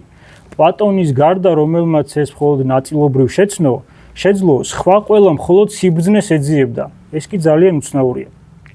ნებისმიერი ფილოსოფია თუ ის ჭეშმარიტია, უნდა იუწყებოდეს, რომ თუ სადმე სამყაროში სიბრძნე არსებობს, ის უნდა ეპყრას არა ქმნილებას, არამედ შეუქმნელ არსებას. ამიტომაც არის, რომ როდესაც ძველ აღთქმაში ჩვენ იობის წიგნს ჩავხედავთ, იობთან, როდესაც მისი სამი მეგობარი მივა სასაუბროდ და მისი პრობლემის განსახილველად, შემდგომ იობს აქ ღმერთთან საუბარი და ღმერთი არმურიდან და გრიგალიდან დაუსვავს სრულიად მოულოდნელ შეკითხვას. იობ სად იყავი, როდესაც დედამიწას ვაფუძნებდი? სად უნდა ყოფილიყო 100 წლის იობი ამ დროს? ან ნებისმიერი ჩვენთაგანის ასაკიც რო შევკრიბოთ, სად უნდა ყოფილიყო ნებისმიერი ადამიანი, როდესაც ღმერთი დედამიწას აფუძნებდა? გამოეპარა ღმერთს არ იცოდა ეს ყველაფერი, თავისი ქმნილება როდის გაჩნდა დედამიწაზე, ან კონკრეტულად იობი როდის გაჩნდა დედამიწაზე? ამით მას სურს იმ იდეის გაცხადება, რომ თუ ჩვენ გვინდა სიბრძნე გქონდეს, სიბრძნე უნდა იყოს აუცილებლად დასაბამიერი. აი ვიღაცა, აი მაგალითად საზღვაო სასწავლებლებში დღესაც ისწავლება ვარსკვლავთ მეტყველება და რას ნიშნავს ეს ყველაფერი? თუ რაღაცა პრობლემა შეიქმნა ხომალდზე და გენერატორი გამოვიდა მწყობრიდან და ელექტროენერგიასთან არ არის წვდომა, მეზღვაურმა უნდა იცოდეს საკუთარი თვალით როგორ გააგნოს და ამოიცნოს ამ ზეცაში ჩრდილოეთის ვარსკვლავიო მან გაიგნოს გზა. ვიღაცა ასეთ მდგომარეობაში, როდესაც ჩვენ გზას გაგვიბნევს, შესაძლოა გულუბრყვილოდ უთხრათ, რომ როგორი ბრძენი ადამიანი ხარ. მაგრამ ამ საკითხის ცოდნა ადამიანს ბრძნათხო ვერ აქცევს. ამიტომაც არის, რომ შეშტოვი ამბობს, რომ ეს ძალიან უცნაურია, რომ ყველა ეძიებს სიბრძნეს, მაგრამ სიბრძნის მომპოვებელს არავინ არ ეძიებს. ეს მართლაც ძალიან უცნაური არის. აი მე მინდა გითხრათ ქება, რადგან ბიბლიის ტექსტებზე გადავედით, ამ წიგნის განმარტებას დიდი ტრადიცია გააჩნია დაწყებული ორიგენედან, დასრულებული სრულყოფილი სახით გრიგოლ ნოსელამდე. ეს არის უაღრესად მეტაფორული წიგნი და ქალისა და მამაკაცის სიყვარულით აღმწერია იმ ტრფიალებისა, რაც შეიძლება ქრისტიანსა და მორწმუნეს ჰქონდეს ღმრთისადმი. და მე მოვიყვან ციტატას და ამ უმძიმესი სიტყვებით შევეცდები, რომ დანარჩენი ნაწილი მოხსენებისა გავმართო. სიტყვები შემდგომია: აჰა ესე რა მშვენიერ ხარ სიყვარულო ჩემო, აჰა ესე რა მშვენიერ ხარ ვითარცა თირშა, დამწყზაზრულ ვითარცა იერუსალემი, ზარდამცემ ვითარცა ლაშქარნი დროშიონი, მიდრიკე თვალნი შენი ჩემგან, რამე თუ რეცამსხმენ ისინი. რომელიმე ადამიანს ხო არ ახსენდება რომელიმე ბიბლიური ფიგურა ან რომელიმე პირველ მშობელთაგანი. ადამი ემალება ღმერთს. სად დაემალები ღმერთს? იმიტომ რომ ადამიანს არ სურს ღმერთის მეტაფორულად ვიტყვი ღმერთის თვალების ხილვა. ადამიანს გონია რომ სირაქლემას პოზაში შეუძლია განაგზოს და იმოღვაწეოს მთელი ცხოვრება და 1000 კონფერენცია, 1000 დიპლომი, მაგრამ შედეგი რა არის? სირაქლემა ისევ სირაქლემას პოზაში რჩება, ხო? ეს ძალიან მნიშვნელოვანია და ადამიანს უნდა ესმოდეს, რამდენად მძიმე შეიძლება იყოს ცოდვა. არ არის აქ საუბარი რაღაცა უმძიმეს ცოდვებზე, მაგრამ ისიც აუცილებლად უნდა ითქვას კეთილსინდისერებისთვის, რომ სამყაროში სულ 2-4 ადამიანი არსებობდა და ღმერთს დასჭირდა იმის თქმა, რომ არა კაცკლა. ეს ძალიან მნიშვნელოვანი მომენტია, იმიტომ რომ ადამიანის ბუნებაზე გვიქმნის ჩვენ წარმოდგენას. როგორ უნდა დაჭირდეს ღმერთს იმის თქმა, რომ არა იპარო, არა კაცკლა, არა იმრუშო, როგორ უნდა დაჭირდეს ღმერთს ამით თქმა. რა ეტაპზე უნდა იყოს მისული ადამიანის სულიერი მდგომარეობა. აი აქ უკვე ჩვენ შეგვიძლია დავიწყოთ გნოსეოლოგიაზე საუბარი, ქრისტიანულ გნოსეოლოგიაზე და ამის ერთ-ერთი სრულყოფილი სახით გადმომცემი გახლავთ დიდი ასკეტი მოღვაწე წმინდა ისააკ ასური. აი ქრისტიანულ გნოსეოლოგიაში და ზოგადად გნოსეოლოგია შემეცნების ისეთი პროცესია, სადაც შემეცნება შეისწავლის სუბიექტისა და ობიექტის მიმართებას, ან საერთოდ როგორ არის შემეცნება შესაძლებელი. აი წმინდა ისააკ ასური ამბობს საოცარ სიტყვებს, რომ როგორიც არის შემეცნება, როგორიც არის შემეცნების ორგანოები, ისეთივეა თავად შემეცნებაც. აი თითქოს როგორი მარტივი ჭეშმარიტებაა. ზოგადად არსებობს ესეთი დებულება, რომ ყველა ადამიანს გონია რომ ლოგიკურად აზროვნებს. აბა ამდენ სისულელეს ვიღაც ჩადის მაშინ სამყაროში. ისიც ხო ფიქრობს რომ ლოგიკურად აზროვნებს. ეს ძალიან მნიშვნელოვანია. ესე იგი ადამიანის შინაგანი აღქმა იმდენად დაზიანებულია, რომ მას გონია ჯერ ეს ერთი ამპარტამლოთ რომ სწორად და ლოგიკურად აზროვნებს და მეორე რომ მისი საქციელი ყოვლითურთ გასამართლებელი არის. ეს ძალიან მნიშვნელოვანი მომენტია. და ისააკ ასური ამბობს ესეთ რაღაცას დასკვნით სახით, რომ ადამიანის ანთროპოლოგიურ განმარტებაზე საუბრისას აუცილებელია ვთქვათ, რომ ადამიანის შემეცნების ორგანოები არის დაზიანებული. ალბათ ვერავინ გაიხსენებს ფილოსოფიურ დოგმას ან სკოლას, რომელსაც მიაჩნია, რომ ადამიანის შემეცნების ორგანოები დაზიანებულია. კი ვიღაცამ შეიძლება ილაპარაკოს გიმნოსოფისტებზე, ვიღაცამ შეიძლება ილაპარაკოს იოგაზე, მაგრამ დარწმუნებულია ეს პიროვნება, რომ მათ მიაჩნიათ, რომ მათი შემეცნების ორგანოები დაზიანებულია. რა იდეადებს იცით ორგანოების დაზიანების აღქმაში, ესე იგი უნდა არსებობდეს დაუზიანებელი მდგომარეობაც. და ეს ადამიანმა არ იცის რა არის დაუზიანებელი მდგომარეობა, თუ ეს მან არ გაუცხადა, ვინც იობს ეუბნება, რომ სად იყავი, როდესაც დედამიწას ვაფუძნებდი. ეს ძალიან მნიშვნელოვანი მომენტია და ამაზე უნდა ფიქრობდეს ადამიანი. აი დიდი ეგვიპტელი მოღვაწე ბარსანუფი დიდი, როდესაც მიიღებს წერილს თავისი მორჩილისაგან, ეს არის 151 პასუხი ამ შეკითხვაზე. მორჩილი მას აწვდის რაღაცა გულმოკლ ინფორმაციას, რომ იგი ფიზიკურად და სულიერად ძალიან მძიმედ იმყოფება და მძიმე მდგომარეობაში იმყოფება. რას წერს იცით ბარსანუფი დიდი პასუხად? ძმაო, შენ წერ რომ სხეულითა და სულით ავად ხარ, მაგრამ რატომ დამიმალე რომ ჯანსაღი პირადი ნება გაქვს? რას ნიშნავს ეს ყველაფერი? ანუ ადამიანს შეუძლია რომ საკუთარი პირადი ნება რისკენაც უნდა იმისკენ მომართოს. აი მე ხშირად ჩემს სტუდენტებს ვეკითხები ხოლმე. ვინ ფიქრობს რომ აწუხებს ამპარტავნება და აწევს ყველა ხელს? ვინ ფიქრობს რომ აწუხებს განკითხვის ფიქრები და აწევს ყველა ხელს? ვინ ფიქრობს რომ აწუხებს ნებიანი ფიქრები და აწევს ყველა ხელს? ვინ ფიქრობს რომ აწუხებს ტყუილის პრობლემა და აწევს ყველა ხელს? და მე რო ვკითხულობ, ვინ ფიქრობს რომ მისი სული იღუპება? არავინ არ წერს ხელს. აი ცოდვის განცდა არის ისეთი ფუნდამენტი, რითიც ჩვენ უნდა ამოვიდეთ ქრისტიანული ფილოსოფიის ახსნისას. აი მე შეგახსენებთ ერასმუს როტერდამელის ტექსტს ენქირიდიონ მილიტის ქრისტიანი, ანუ გზამკვლევი ქრისტიანი მებრძოლისადმი და ეს მებრძოლი არ არის ხლით მებრძოლი, ეს არის სულიერი მებრძოლი, რომელიც ცდილობს სულიერ სამყაროში როგორც თალალა, ისე იმოღვაწეოს და კონდეს გარკვეული წარმატებები. აი ერასმუსი ამბობს ასეთ სიტყვებს.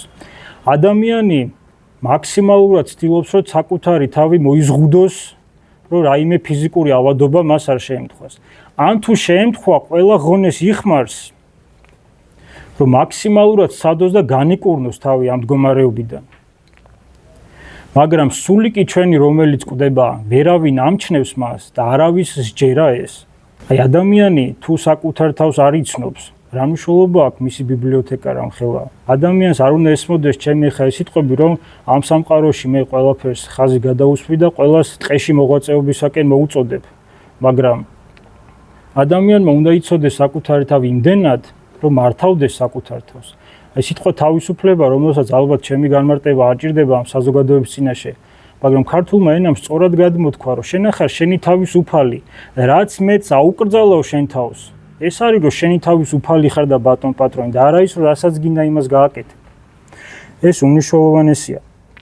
აი არსებობს მე არ ვიცი საზოგადოებამ რამდენად იცის მღვდლის კურთხევანშია ეს სიტყვებიც, რომ წირვის წინ მოძღვარი გამოდის ამბიონზე და უნდა წაიკითხოს შემთხვევის ლოცვები. და ერთადერთ რაღაცას ითხოვს ღვთისაგან. გარდამოავლინე ხელი შენი ჩვენზე. რას ნიშნავს ეს ყველაფერი? ეს ძალიან მნიშვნელოვანი და სიღრმისეული ფრაზა არის. არც ერთ ფილოსოფოს არ შეუძლია ასეთი რაღაცის თქმა, რომ გარდამოავლინე ხელი შენი ჩვენზე. ეს ძალიან ჩამოფიქრებელია და ადამიანი მოაზროვნე არსება უნდა ცდილობდეს, რომ ასეთ საკითხებზე ფიქრობდეს. აი ფილოკალიაში აღწერილია წმინდა პეტრე დამასკელის ტექსტები, მოღვაწეობა. და წმინდა პეტრე დამასკელი სიტყვა ვაიმეს ხმარობდა ერთადერთი სიტყვის წინ გამუდმებით და ის ამბობს ასეთ რაღაცას, რომ ჩვენ გვეუწყა, რომ მოაზროვნე სული თუ იგი შესაბამისად იცხოვრებს, ავაცаад ღმერთისაკენ. ანდაც იგი ჩავა ვაიმე ჯოჯოხეთისაკენ. აი ეს ვაიმეს განცდა არა აქვს ადამიანს. ნებისმიერ ადამიანს შესაძლოა ისეთი ცხოვრებისეული გეგმები ჰქონდეს, რომ უბრალოდ არ ფიქრობდეს სიკვდილზე და თანამედროვე სამყაროს გამოწვევა ამაში მდგომარეობს, რომ სიკვდილზე არ ფიქრობს. და თუ ქრისტიანობა სიკვდილისათვის მზადებაა, მაშინ არავის არ უნდა გაუკვირდეს, რომ ქრისტიანობა ამდენი საუკუნის განმავლობაში, რა თქმა უნდა, მაგრამ დღესაც განკითხვისა და ქილიკის ობიექტს წარმოადგენს, იმიტომ რომ არ ფიქრობს ადამიანს სიკვდილზე და რაში სჭირდება ისეთი ფილოსოფია, რომელიც მას სიკვდილზე უქადაგებს. აი, ფილოსოფიაში არსებობს ორი ტერმინი, ყველასათვის ცნობილი. მაკროკოსმოსი და მიკროკოსმოსი და დიდი სურპრიზი არ არის თუ ვიტყვით, რომ მაკროკოსმოსი მიემართება დიდ სამყაროს, იმ კოსმოსს, იმ უდიდეს სივრცეს, რაშიც galaktikები და ჩვენც ვიმყოფებით და მიკროკოსმოსი არის ადამიანი, მცირე წესრიგი და თუ რაღაცა ბიოლოგები თუ არიან აქ არ ვიცი, მიკროსკოპში თუ ერთხელ მაინც ჩაუხედავთ, არანაირი სიდიდე, არანაკლები სიდიდეა სიმცირეში ადამიანში, ვიდრე ამ კოსმოსში რაღაცა უდიდეს ზონებზე, როდესაც არის საუბარი. და სურპრიზი არ არის თუ ვიტყვით, რომ ჩვენ ადამიანები, ანუ მიკროკოსმოსები, ვიმყოფებით ამ უკიდეგანო სივრცეში, მაკროკოსმოსში. მაგრამ გრიგოლ ღვთისმეტყველი, დიდი კაბადოკიელი მამა, ამ ყველაფერს ატრიალებს და ყველასათვის მოულოდნელად ამბობს, რომ ეს უზარმაზარი კოსმოსი იმყოფება ჩვენში. რას ნიშნავს ეს? საერთოდ არ აქვს ადამიანს ამის განცდა. ვიღაცამ შეიძლება ხა ფიზიკური ზომებით გაიგოს, მაგრამ ღმერთი სახარების სიტყვებით თუ ვიტყვით, შორის ჩვენს არის, ანუ ღმერთი იმყოფება გულში. და ამის განცდა არ აქვს ადამიანს. მე მინდა ამის საილუსტრაციოდ გაგახსენოთ თუ ვინმე საქმე ნახე, არ ვიცი. სულთმოფენობის ხატი, სადაც თავში ღვთისმშობელი იმყოფება, მარცხნივ და მარჯვნივ 6-6, ანუ ჯამში 12 მოციქული და სულიწმინდა ცეცხლის ენების სახით არის მათზე გადმოსული. და შუაში ქვედა ნაწილში თქვენ ნახავთ გვირგვინოსან ფიგურას, რომელსაც ზეცა უპყრია ხელთ და აწერია ბერძნულად კოსმოს. რას ნიშნავს ეს ყველაფერი? იკონოგრაფები ამას განმარტავენ, რომ ეს კოსმოსი არის ის ადამიანი, რომელშიც თლიანი სამყარო იმყოფება, როგორც გრიგოლ ღვთისმეტყველი ამბობს. და გვირგვინი ახურავს არა იმის გამო, რომ იგი გვირგვინოსან ყო ღმერთმა, არამედ თავად დაიდგა გვირგვინი იმ ტახტზე, რომელიც მე ცოტა ხნის წინ მოგახსენეთ. ანუ თავად მოიწყო სამყარო იმ წესებით, როგორითაც ეს თვითონ აწყობს. აი, იობის წიგნი ვახსენეთ. იობს ღმერთი ერთ-ერთ სიტყვაში ესეთ რაღაცას ეუბნება, რომ გინდა გამართლდე და ამით ჩემი სამართალი გააუქმო? რატო ეკითხება ამას იობს? ნებისმიერ ადამიანს შეუძლია რომ საკუთარი თავი ამოიცნოს ამაში, ამ ყველაფერში. რომ ჩვენ როგორც გვინდა ისე გვსურს სამყარო მოვაწყოთ, მაგრამ როგორც ღმერთს აქვს ჩაფიქრებული, ასეთ მოწყობილ სამყაროში ცხოვრება არავის არ სურს, იმიტომ რომ განკაცებული ღმერთი გეუბნება, რომ უარყავ თავი შენი, აღიღე ჯვარი შენი და შემომიდექი მე. და ეს ჯვარი ყველას მიტოვებული აქვს. მარკოზ მონაზონი, რომლის წიგნსაც გადამწერმა დაურთო ასეთი სიტყვები, რომ ჯობს კაცმა გაყიდოს ყოველივე და მარკოზის წიგნი იყიდოს. აი მარკოზ მონაზონი ამბობს ესეთ რაღაცას, რომ ქრისტე თავის შვილობაში ჩვენ საკუთარი ჯვრით განგვსწავლის. ეს არის ძალიან მნიშვნელოვანი და ადამიანი უნდა ეცადოს, რომ საკუთარი პირადი ცოდვები აცვას ჯვარზე. აი ქართულ პოეზიაში არის სიტყვები ნათქვამი, რომ ოლიმპოსაც უფრო მაღალ ზეცებიდან დასთოვს. რას ნიშნავს ეს ყველაფერი? რა შეიძლება იყოს უფრო მაღალ ზეცებამდე მიბჯენილი მთა? ცხადია ეს უნდა იყოს გოლგოთა, რომელიც ნებისმიერ ქრისტიანს გასავლელი აქვს თავისით და ნებისმიერ ქრისტიანს საკუთარი ჯვარი აქვს საზედი, მაგრამ გადავეკიდე ამ კირკეგორს, მაგრამ მას აქვს ტრაქტატი სატანჯველის სახარება, ანუ ტანჯვის სიხარულის შესახებ და იქ ამბობს, რომ სიხარული უნდა იყოს იმაში, რომ ამ ტანჯვაში შენი მომხმარებელი არის ქრისტე, იმიტომ რომ ჩვენ ვითვით ჯვარი როგორი ფორმისაა. მასში აქეთან მხრიდან უნდა შედგეს ერთი მხარი, მეორე მხრიდან უნდა შედგეს მეორე მხარი. და მთელი ქრისტიანული ტრადიცია ეფუძნება იმას, რომ ამ ჯვარში ქრისტე უკვე დგას და ადამიანს ელოდება. აი, ეს თხზულსიტყვაობით ასახვას ძალიან კარგად პოემს და შესანიშნავი სიტყვები აქვს ნახმარი დიდ ლიბანელ მწერალს ჯიბრან ხალილ ჯიბრანს, როდესაც ტრაქტატში იესო ძეკაცისა ის თხზულსიტყვაობითად აღწერს თითქოს და იმ პერსონაჟების სიტყვებსა და შთაბეჭდილებებს, რომლებიც ქრისტეს თანამედროვენი იყვნენ. და როდესაც მივა სვიმონ კვირინელზე და ცნობილი სახარებისეული მომენტია, რომ სვიმონ კვირინელი შეუდგება ამ ჯვარს, რომ ქრისტეს მიეხმაროს და დააძლევინოს ეს ჯვარი. აი ჯიბრანი ათქვევინებს პერსონაჟს ქრისტეს ასეთ სიტყვებს. სვიმონ კვირინელისადმი. შენც შესვი ეს სასმელი? ჩვენ ვიცით, რომ გეცამანის ბაღში ქრისტე ლოცულობს ღვთისადმი, რომ აარიდოს ღმერთმა მას ეს სასმელი. ანუ აარიდოს ის ჯვარცმა და ტკივნეული ვნებულობა, რაც მას წინ ელოდება. და ამავე ტექსტში ჯიბრანი ამბობს, რომ ქრისტეს მთავარი გვირგვინი არა ეკლებია, არამედ ის ლურსმნები, რომლითაც იგი ჯვარზე მიაჯაჭვეს. და ნებისმიერი ადამიანი არის იმ სასმელის თანამონაწილე, ანუ თანაჯვარცმული ქრისტესადმი, რომელიც საკუთარ ჯვარს აიღებს. ეს ხშირად ძალიან ლამაზ და რაღაც პოეტურ იდეად მიაჩნიათ ხოლმე, რომ აღიღე ჯვარი შენი და შემომიდექიმი და ასე შემდეგ. გადაშლი მათესახარების მეათე თავს და წერია უმძიმესი სიტყვები. რომელმან არა აღიღოს ჯვარი თვისი და არა შემომიდგეს მე, იგი არა არის ჩემ და ღირს. ღმერთი გეუბნება ამას. აი იოანესინელი ამბობს, რომ თუ კი წერილი მეუბნება, რომ ამპარტავანს ღმერთი შემუსრავს, ვიღა შეიწყალებს მას მაშინ. თუ ღმერთია ის, ვინც ამპარტავანი უნდა შემუსროს, ვიღა ისეთი, ვინც ამპარტავანს შეიწყალებს. ასევე, როდესაც ქრისტე ჯვრის აზიდვაზე საუბრობს, იქ საუბრობს უღელზე, რომ უღელი მისი მსუბუქია, ტკბილია და ტვირთი მისი მსუბუქი. უღელში ბერძნულად ზუგოს ქრისტე იმ მომენტში გულისხმობს მოსეს რჯულს, რომელიც 10 მცნებიდან განვითარდა და 613 ცნებამდე, 613 ამკრძალავ წესამდე მივიდა და ამის აღსრულება ადამიანს უჭირდა. ზოგი ამას ზედმიწევნით აღასრულებდა და ცნობილი ფარისევლისა და მეზვერის იგავი სწორედ ამის მაუწყებელია, რომ ფარისეველი ზედმიწევნით აღასრულებს ამ ყველაფერს და ქილიკობს, რომ მადლობა ღმერთო, რომ არა ვარ ისეთი, რომელიც ამ ყველაფერს არ აღასრულებს. ეს ყველაფერი ადამიანის გონებაზე და ფსიქიკაზე დიდ გავლენას ახდენს. ნებისმიერი წესის შესრულება ადამიანზე დიდ გავლენას ახდენს. ნებისმიერი წესის თანამონაწილეობა ადამიანზე დიდ გავლენას ახდენს. და პირველ რიგში ქრისტე როდესაც სთავაზობს, რომ მან მოსეს რჯული გააუქმოს და ახალი რჯული შემოიტანოს, პირველ რიგში ეს სიყვარულთან ერთად არის ამ სიყვარულით თანააზიდული ჯვარი გოლგოთაზე. და ეს ძალიან მნიშვნელოვანია. აი თუ ვინმეს ამ იდეის გაგება ბოლომდე უმძიმს, მე ამ ბერძნული ტერმინის სხვა ინდოევროპულ ენებზე თარგმნას მოგახსენებ. ლათინურად ეს სიტყვა არის იუგუმ. ინგლისურად ეს იქნება იოგ. კირილიცაზე სლავურად ეს იქნება იგა. გერმანულად იქნება იოხ. სანსკრიტზე ძველი ინდური ფილოსოფიის ენაზე ეს სიტყვა არის იოგა. ეხლა ეს არ უნდა გაიგოს მსმენელმა არასწორად. არც დღევანდელი გაგებით არ უნდა გაიგოს, რომ ვიღაცა რაღაც სატრენაჟორო დარბაზში თანხას გადაიხდის და რაღაც სპეციალურ გაწევრებს ჩაიტარებს. იოგა მთელი თავის იდეით არის ფიქრებისა და ფსიქიკის გაკონტროლება. ოღონდ ამ შემთხვევაში მე ვსაუბრობ არა ინდური იდეით, იმიტომ რომ მრავალგზის განშტოვდა ეს იოგა და მივიდა ისეთ წარწყმედელ მდგომარეობამდე, რასაც ტანტრა იოგაც კი ეწოდება და მე ამაზე აღარ დავკონკრეტები. მაგრამ თუ ამას ჩვენ სწორი ფორმით გავიგებთ, რომ რჯული ქრისტესი არის ქრისტესთან ერთად საკუთარი ფიქრების გადალახვა, ეს უბწყინვალესი იდეაა ქრისტიანული ფილოსოფიის. და ქრისტე მიცოდა, იგი რას ამბობდა. აი მაკარი ეგვიპტელი მე ვახსენე ცოტა ხნის წინ.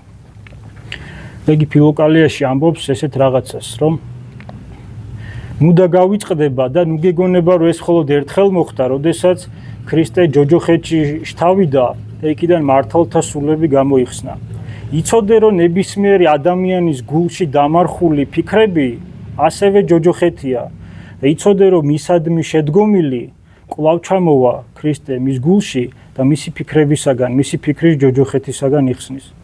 ეს ძალიან მნიშვნელოვანი მომენტია ქრისტიანული ფილოსოფიის. და ადამიანი მოაზროვნე არსება უნდა ცდილობდეს, რომ საკუთარი მოაზროვნეობითობა ის თუ როგორ ჩაიფიქრა ღმერთმა, ის რომ თანახად უნდა იქმნეს ქრისტეს მეფობისა, ეს ყველაფერი აღასრულოს. აი, ჩვენ გვაქვს ცნობილი ტექსტი ლავსაიკონი პალადი ჰელენოპოლელის, რომელიც ერთ-ერთი პირველი აღწერია მეუდაბნოე მამათა ცხოვრებისა.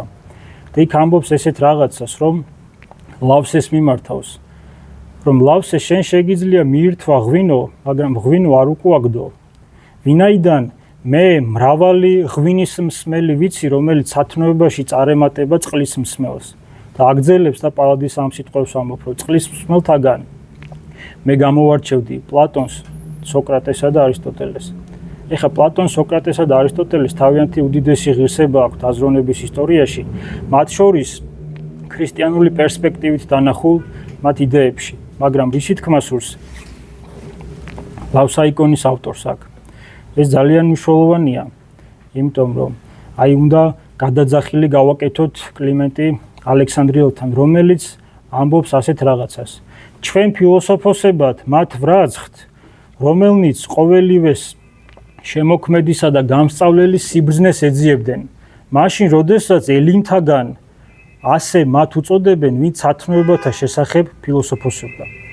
როგორ შეიძლება სათნოებათა შესახებ ფილოსოფია და სათნოებათა შესახებ სიბრძნის მეტყველებითი და სიბრძნის მოყვარეობითი საუბარი იყოს ნეგატიური, მაგრამ ქრისტიანობა მხოლოდ სათნოებებზე მოსაუბრესაც კი არ უწოდებს ფილოსოფოსს და ფილოსოფოსის ტერმინს განავრცობს, რომ ის უნდა იყოს საკუთარ თავში ჩაძირული. აი, სისოი დიდი ამბობს ესეთ რაღაცას, რომ თუ განსაცდელის ჟამს იფილოსოფოსებ, შენ ნაყოფებს, შენი სულის ნაყოფებს, ნახავ შენს ლოცვაში. აი, ასკეტიზმზე საუბრისას ჩვენ არანაირ შემთხვევაში არ უნდა გამოვტოვოთ მისტიციზმი. აი, თუ ასკეტიზმის გნოსეოლოგია გულისხმობს, რომ ქრისტიანობა შემეცნებას უყურებს იმ კუთხით, რომ როგორიც არის შემეცნების ორგანოები, ისეთივეა თავად შემეცნებაც, როგორც ივანე დამასკელი იტყვის, რომ როგორც თვალია სხეულში, იმგვარადვეა სულში გონება, ეს არის ძალიან მნიშვნელოვანი მომენტი, იმიტომ რომ ჩვენ აქ უკვე გნოსეოლოგიასა და ეპისტემოლოგიას შორის უნდა გავავლოთ მცირე ზღვარი. ზოგადად ფილოსოფოსები იციან, რომ ხშირ შემთხვევაში ამ ტერმინების ხმარება ერთი მეორის მონაცვლედაც კი შეიძლება, რადგან ერთი და იმავე ფაქტობრივად იდეის აღწერი არიან, მაგრამ მათ შორის არის დიდი განსხვავებაც. აი, თუ გნოსეოლოგია არის ისეთი შემეცნების პროცესი, რომელიც აკვირდება ამ სუბიექტისა და ობიექტის მიმართებას, აქ შეიძლება იგულისხმებოდეს ისეთი ტიპის შემეცნებაც, რომელიც არის პირადი სულიერი გამოცდილება, რომელსაც მე თუ ადამიანს არ გავესაუბრე, ძალიან რთულია რომ მე მივუხვდე მას რა პირადი სულიერი გამოცდილება გააჩნია. აი, მისტიციზმზე საუბრისას ჩვენ ამიტომ არ გამოგვადგება გნოსეოლოგია, იმიტომ რომ მისტიციზმი ეს საიდუმლო კავშირი ღმერთთან და სულიერი გამოცდილება არ არის ის, რომ ძილის წინ პიროვნება პირჯვარს გადასახავს თავის საწოლს, ან საკვებს აკურთხებს და ისე მიიღებს. სულიერი გამოცდილება არის ძალიან ღრმა რამ და მეც რო რაღაც განსაკუთრებული გამოცდილება არ მივაწერო ჩემ თავს, ბუნებრივია ჩვენ უნდა დავეყრდნოთ ამ გამოცდილების მქონე წმინდა მამებს და ეპისტემოლოგია რაში გჭირდება გნოსეოლოგიისაგან განსხვავებით, ეპისტემოლოგია არის შემეცნების ისეთი პროცესი, სადაც უპირატესობა ენიჭება ემპირიულს, ანუ თვალით ხილულს. და როდესაც ისევ ისააკ ასურს დაუსვამენ შეკითხვას, რომ როგორ უნდა ვნახოთ, როგორ უნდა დავინახოთ ადამიანის სულის ნაყოფები, ის ამბობს საოცარ რაღაცას. მის ცრემლებში დავინახავთ ამ ყველაფერს.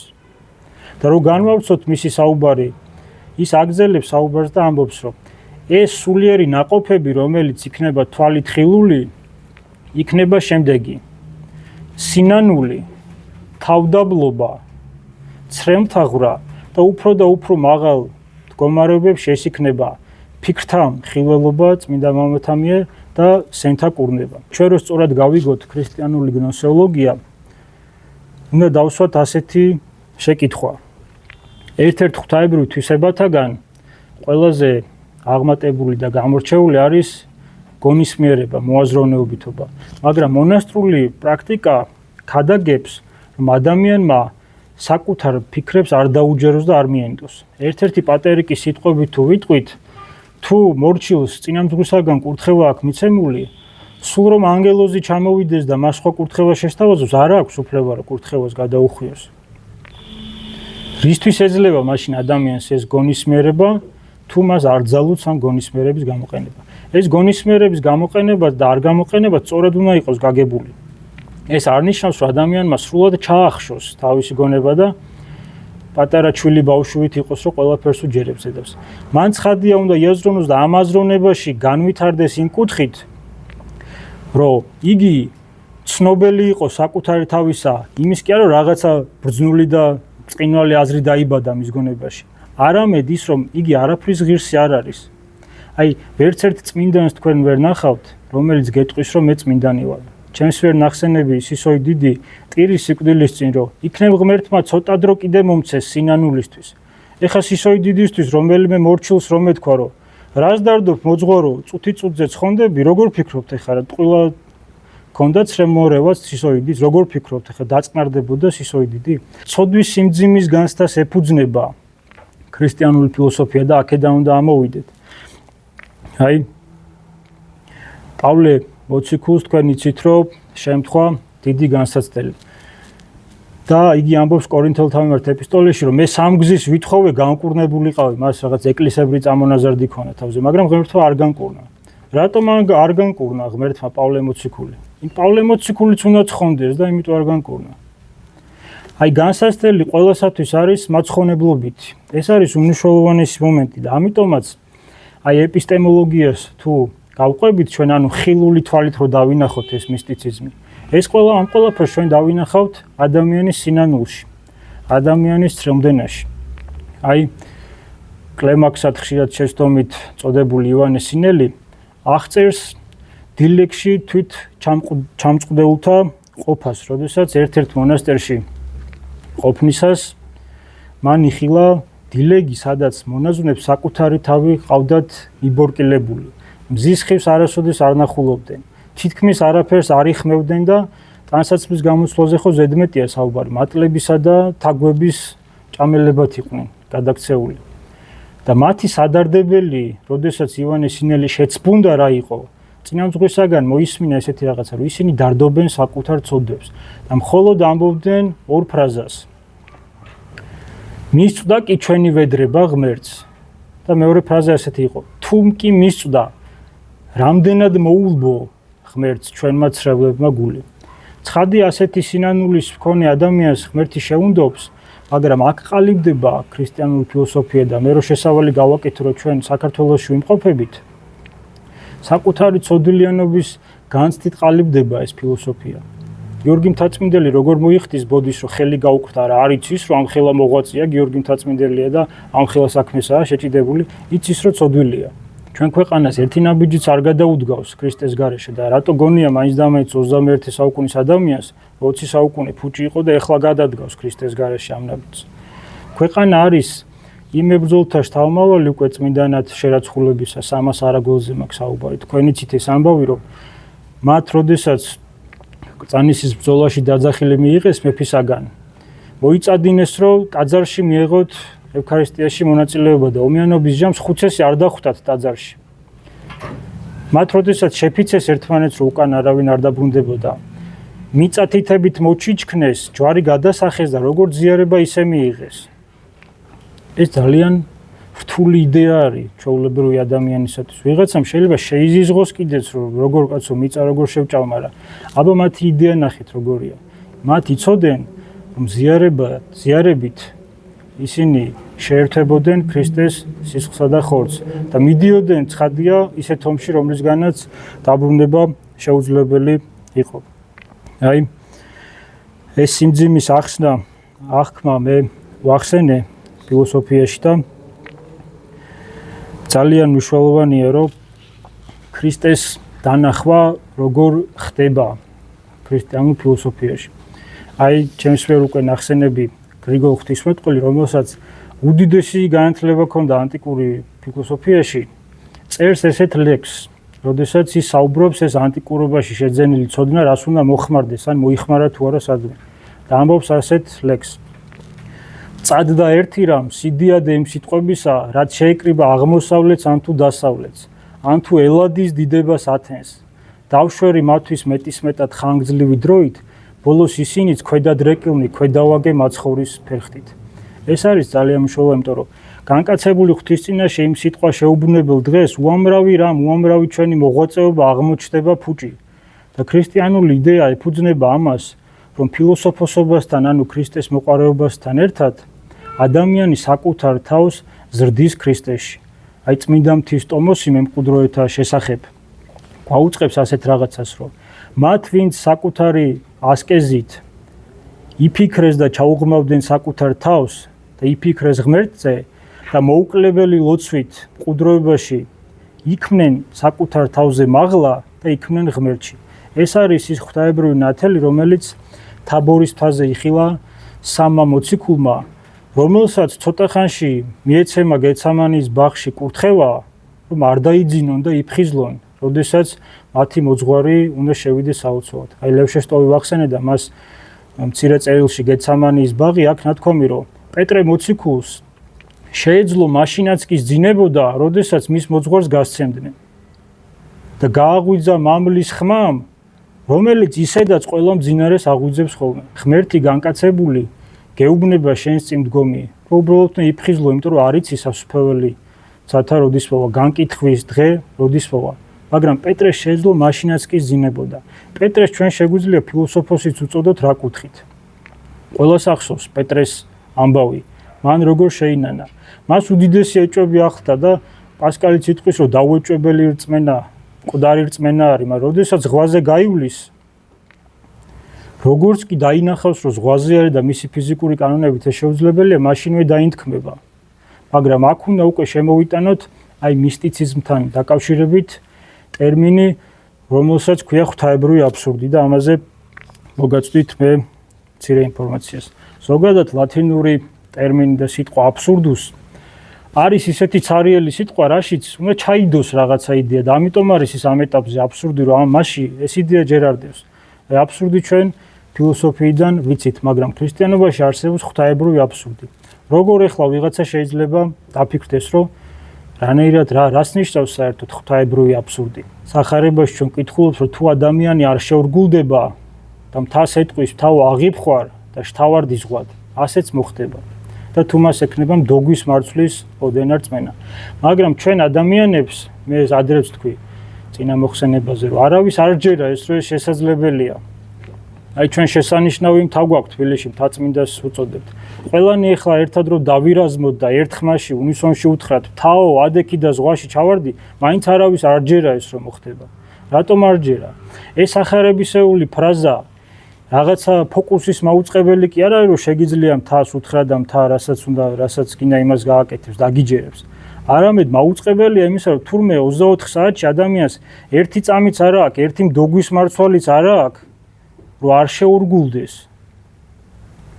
ეს არის ძალიან რთული იდეა ფილოსოფიაში. ვინმეს შეუძლია ხა დარწმუნებით მითხრას, რომ არა არ შეურგულდები, მაგრამ არავის არ ჯერას, რატო არ ჯერა? მაგრამ აი მარკოს თრაკიელი გამოდის ასწლიანი მოღვაწეობიდან ტყიდა და მორჩილს ეკითხება. ძმაო, კიდევ არიან ისეთი ბერები, ვისაც ძალუც ერთი სიტყვისთვის გადაადგილება და მთა დაიწყებს ძრას და მარკოს მონაზონი შერისხავს და შეაყენებს ამ მთას. თუმე ყოფილან ესეთი მოძღვრები. მაგრამ ჩვენ საუბრობთ ისეთ ღმერთთან ურთიერთობაზე, რომელიც არის მარადიული, რომელიც არის ყველგანყოფი, რომელიც არის დაუბადებელი, ყოვლის ცოდნე. და მე თუ ნებისმიერი ადამიანის ყურადღების მისაქცევად ჭირდება, რომ შესაბამისად მოვიქცე. ნებისმიერი რაღაც ნაშრომის დაუშვათ გამოქვეყნებისას ჭირდება, რომ შესაბამისი ხარისხის ნაშრომი წარმოვადგინო. რატომ გონია, რომ ფეხი-ფეხზე გადავიდებ და ამხელა სამყარო შემოქმედი ისე მოვა ჩემთან ვითომც არაფერი. ნებისმიერმა თქვენთაგანმა გაიხსენოს საკუთარი ცხოვრება. ქრისტე ადამიანს ეხმარება ყოველდღიურად ისეთ რაღაცეებშიც, რომელსაც საერთოდ არანაირი კავშირი არ აქვს ცხონებასთან. ვიღაცას თანხა აკდება, იმ დღეს ფაზაკლებაში იქნება რაღაცა ნივთი. ვიღაცას ეს უნდა, იმ დღეს მაინც და მაინც ეს გამოჩნდება. ვიღაცას უნდა რომ იმ ადამიანს შეეხმო, მაინც და მაინც იმ დღეს შეეხმო. რა საჭიროა რომელიმე პროდუქტზე ფასდაკლება ჩემი თხოვნებისათვის, მაგრამ მისი სიყვარული იმხელა რომ ადამიანს ისეთ რაღაცაშიც კი ეხმარება, რომელიც საერთოდ არაფერში არ ჭირდება ადამიანის თხოვნების პერსპექტივით. მაგრამ იქნება ამითი ჩაფიქრდეს ადამიანი საბოლოო ჯამში. რა შეიძლება იყოს თხოვნების მიზანი. აი მე ღვთაებრივ აბსურდზე საუბრობდი და ღვთაებრივი აბსურდის ძალიან კარგი მაგალითია ა ブラ ამისა და ისააკის ამბავი და ეფრემ ასურის განმარტებას მოვიშველიებ. ჩვენ ვიცით ეს ამბავი, რომ ა ブラ ამს ეუწყარო 3 დღის სავალ გზაზე მორიას მხარეში უნდა წასულიყო, რათა ისააკი მსხვერპლად შეეწირა. აი ეფრემ ასური უკვირდება ამ ამბავს და ამბობს ესეთ რაღაცას, რომ ის რომ ა ブラ ამსა და ისააკს თან არ ახლდათ ყოვლადასაცველი კრავი, ამას მოწმობს ისააკის შეკითხვა: მამაო, სად არის კრავი, რომელიც მსხვერპლად უნდა შევწიროთ? მაგრამ მანამდე მორიას მხარეში ტყეც რომ არ არსებულა, ამას მოწმობს ისააკის მხრებზე აკიდებული ხეები. არავინ ჭკვატყოფილი ტყეში შეშას არ წაიღებს, ხო? და აგძელებს ეფრემ ასური და ამბობს ესეთ რაღაცას, რომ ღმერთმა როდესაც ა ブラ ამის რწმენა დაინახა, სასწაულებრივად მისთვის აღმოაცენა ტყე, ამ ტყეში სასწაულებრივად გახლართ აკრავი, რათა მომასწავებელი ყოფილიყო ყველაფერთან ერთად იმ კრავისა, რომელიც ხის ძელზე უნდა გაკრობილიყო და ჩვენთვის სისხლი დაეცალა. ეს არის ღვთაებრივი აბსურდის ისიდია, როდესაც ღმერთი თუ შემოდის ყოვლის შემძლე არსება, ის უკვე აბსურდი აღარ არის. აი მაგალითად აბსურდია ავაზაკის თხონება. აი ივანე ოქროპირი თავისი ოქროცურვილი სიტყვებით დაუსვავს შეკითხვას ღმერთს. ეს არის ტრაქტატში 4 დღიანი ლაზარეს შესახებ და მასვე მხატვრულად აამეტყველებს პირველ პირში. შეკითხვა ასე ჟღერს: უფალო, ჩვენი პიროვმშობელი ადამი ერთადერთი ცოდვის გამო გამოაგდეს ამ 4-დან და ავაზაკი ამდენი უსჯულოების ჩამდენი და თანამდები ერთადერთი სიტყვის გამო შეკავს ამ 4-ში? და ივანე ოქროპირის ქადაგების სტილი ვიცით ჩვენ როგორი მხატვრულია და ველოდებით თან ქრისტე უნდა ამეტყოლოს დიდ სილოგისტურ რაღაცა დასაბუთებას და ქრისტე ეტყვის მხოლოდ ერთ სიტყვას: დიახ. აი ღვთაებრივი აბსურდი. ნებისმიერმა ადამიანმა დღეს მაცხოვრებელმა იცის, რომ მეცნიერება იუწყება, რომ სამყარო 5 და 10 მილიარდი წლის არის. მაგრამ თუ ჩავხედავთ ალექსანდრიუს და ქართულ დათარიღებას და მათ შორის ბაბილონურსაც, ქრისტეშობამდე განვლია 5604 წელი. ამას დავუმატოთ 2025 წელს ვიმყოფებით. აი ღვთაებრივი აბსურდი უმარტივესად შეიძლება აქ აიხსნას, რომ ადამიანი, რომელიც დაუშვათ 30 წლის არის, მას 30 წლამდე მისასვლელად ჭირდება 30 წელი. ვინც 20 წლის არის, 20 წლამდე მისასვლელად ჭირდება 20 წელი. მაგრამ ადამი ჩვილი არ დაბადებულა, ადამი დაიბადა სრული კაცი და როგორც მიუთითებენ, ის უნდა ყოფილიყო ან ქრისტეს მოღვაწეობის დასაწყისის ასაკში ან 30 წლისას, ან ქრისტეს ჯვარცმის ასაკში 33 წლისას. ასევეა ევაც. როგორ შეიძლება მე-6 დღეს შექმნილ არსებას დაუდო კანონი, რომ ყველა ხის ნაყოფისაგან შეიძლება შეჭამოს, მაგრამ ბოროტისა და კეთილის ხისგან არ შეიძლება შეჭამოს. ნებისმიერმა მიწათმოქმედმა იცის, რომ 2 სეზონი მაინც ჭირდება თესლს, როდესაც მას შესაძლებლობა ექნება, რომ ნაყოფი მოისხას. მაგრამ როდესაც მისი სიტყვა ივანე დამასკელის სიტყვებით თუ ვიტყვით, მისი მოაზრებული საქმე დაარსდება, მოიაზრა და ეგრევე იქნა, თქვა და იქნა, ამიტომაც წერია წერილში. ამიტომ მეცნიერებასა და რწმენას შორის წესით არ უნდა არსებობდეს ბარიერი თუ ის ხელოვნურად არ არის შექმნილი. 33 წლის არის ადამი, მაგრამ ღვთაებრივი აბსურდის იდეით ის რომ ნულიდან დაწყებულიყო და არა ღვთის სიტყვიდან მართლა დაჭირდებოდა ამდენი მილიარდი წელი. ოსე წინასწარმეტყველს დაევალება რუშობაში შემჩნეული ქალბატონის ცოლად მოყვანა და დაევალება და ეკურთხება იგი შვილთასხმისათვის და ღმერთი განუკუთვნებს თავად ამ შვილებს სახელებს. და წინასწარმეტყველება ესეთია: პირველ შვილს უნდა დაერქვას მეფობას წავართვევ ისრაელს. მეორე შვილს უნდა დაერქვას არ შეწყალებული. მესამე შვილს უნდა დაერქვას არა ჩემი ერი. ეს ძალიან უცნაური სახელებია, მაგრამ ოსე წინასწარმეტყველი არათუ წინასწარმეტყველებას გააცხადებს, არამედ არის მატარებელი იმ გულისა, როგორც შეიძლებოდა ამ ქალბატონის ქცევისას ღმერთს გულით კენოდა. აი ერთ-ერთი მოსე წინასწარმეტყველი ამ ტკივნეული გულის მატარებელი ხდება და მისტიციზმი არის ისეთი მდგომარეობა, როდესაც მოღვაწე არის ღვთისა მტკივნეული გულის მატარებელი, რომ იგი განიცდის საკუთარ ცოდვას ისე, როგორც ღმერთი განიცდიდა ამას. და წმინდანი ამბობს, რომ ეს ოღონდ ამპარტამულად არ უნდა იქნას გაგებული, რომ ადამიანი ესე იგი ღირდა იმ ფასად, რომ ღმერთი ჯვარზე გაკრულიყო. აი მე დასაწყისში ვახსენე ზიარება და ორიოდი სიტყვით შევეხები ამას და შემდგომ გადავიდეთ კითხვა-პასუხის რეჟიმზე, თუ იმეს ექნება შეკითხვები. ზოგადად ასკეტიზმითა და მისტიციზმით ჩვენ შეგვიძლია ვთქვათ, რომ ქრისტიანული ფილოსოფია აყალიბებს განხრთობის ფილოსოფიას. ოღონდ ეს განხრთობის ფილოსოფიაც სწორად უნდა იყოს გაგებული და ამაში დაგვეხმარება გრიგოლ ღვთისმეტყველის ფრაზა, რომ ვიქმნეთ ვითარცა ქრისტე, რამე თუ ქრისტეცა იქნა ვითარცა ჩვენ. ვიქმნეთ ვითარცა ღმერთ, რამე თუ ქრისტეცა იქნა ჩვენთვის კაც. აი ზიარებაზე, როდესაც საუბრობთ, ზიარება არის ევქარისტიის ის მომენტი, რომელზეც პატერიკონშიც არის ეს აღწერილი, მაგრამ ამ შემთხვევაში უდიდეს წმინდა მამებზე გეტყვით, გრიგოლ ღვთისმეტყველი აღწერს, როგორ დაინახა ბასილი დიდს, როგორ ეჭირა ევქარისტიისას, როდესაც უსისხლო ძღვენს შესწირავდა ყრმა ქრისტე და ფერდის შილობიდან როგორ ჩადიოდა ბარძიმში სისხლი. და კირილი ალექსანდრიელი ადამიანის განხრთობას აჯამებს სიტყვებით და ამბობს, რომ ადამიანი უნდა იქნეს ქრისტეს თანახორცს და თანასისხლი. ჩვენ მრავალგზის გვითხოვს ჩვენი ოჯახის წევრებზე და ნათესავებზე, რომ აი ჩემი სისხლი და ხორცია, ჩემი ღვიძლი ნათესავია და ასე შემდეგ, მაგრამ არავის არ უთქვას, რომ აი მე ქრისტეს სისხლი და ხორცი ვარ. ამიტომაც არის, რომ ხშირ შემთხვევაში ასეთი და სამყაროში ყველაზე უწმინდესი რამ, რაც შეიძლება იყოს განკაცებული ღმერთის სისხლი და ხორცი, ხშირ შემთხვევაში ადამიანებს არ განკურნავს ხოლმე და უწევთ აფთიაქთა რიგებში დგომა. მაგრამ ის თუ მივა სწორი პერსპექტივით, რომ ეს მისი განხრთობისათვის აუცილებელი სისხლის გადასხმაა, იგი იქნება ქრისტეს თანახორცს და თანასისხლი. აი ბერი პაისი ათონელი ამბობს ადამიანის სულიერ მდგომარეობაზე, რომ ადამიანი მხოლოდ იმიტომ უნდა ცხონდეს, რომ ღმერთს ჩვენი უცხონელობით გული არ ვატკინოთ, მაგრამ ასევე ადამიანმა უნდა იცოდეს, ვის არ ატკინოს გული, ვინ არის ეს ღმერთი. აი ამის შესახებ მონათვლით ქრისტიანებს შეაგონებს წმინდა ივანე სინელი, ჩემსვერი ნახსენები და ამბობს ესეთ რაღაცას. თუ კი არ ცხონდება ყველა ის, ვინც მონათლულია, აქ დავდუმდები. დიდი მადლობა.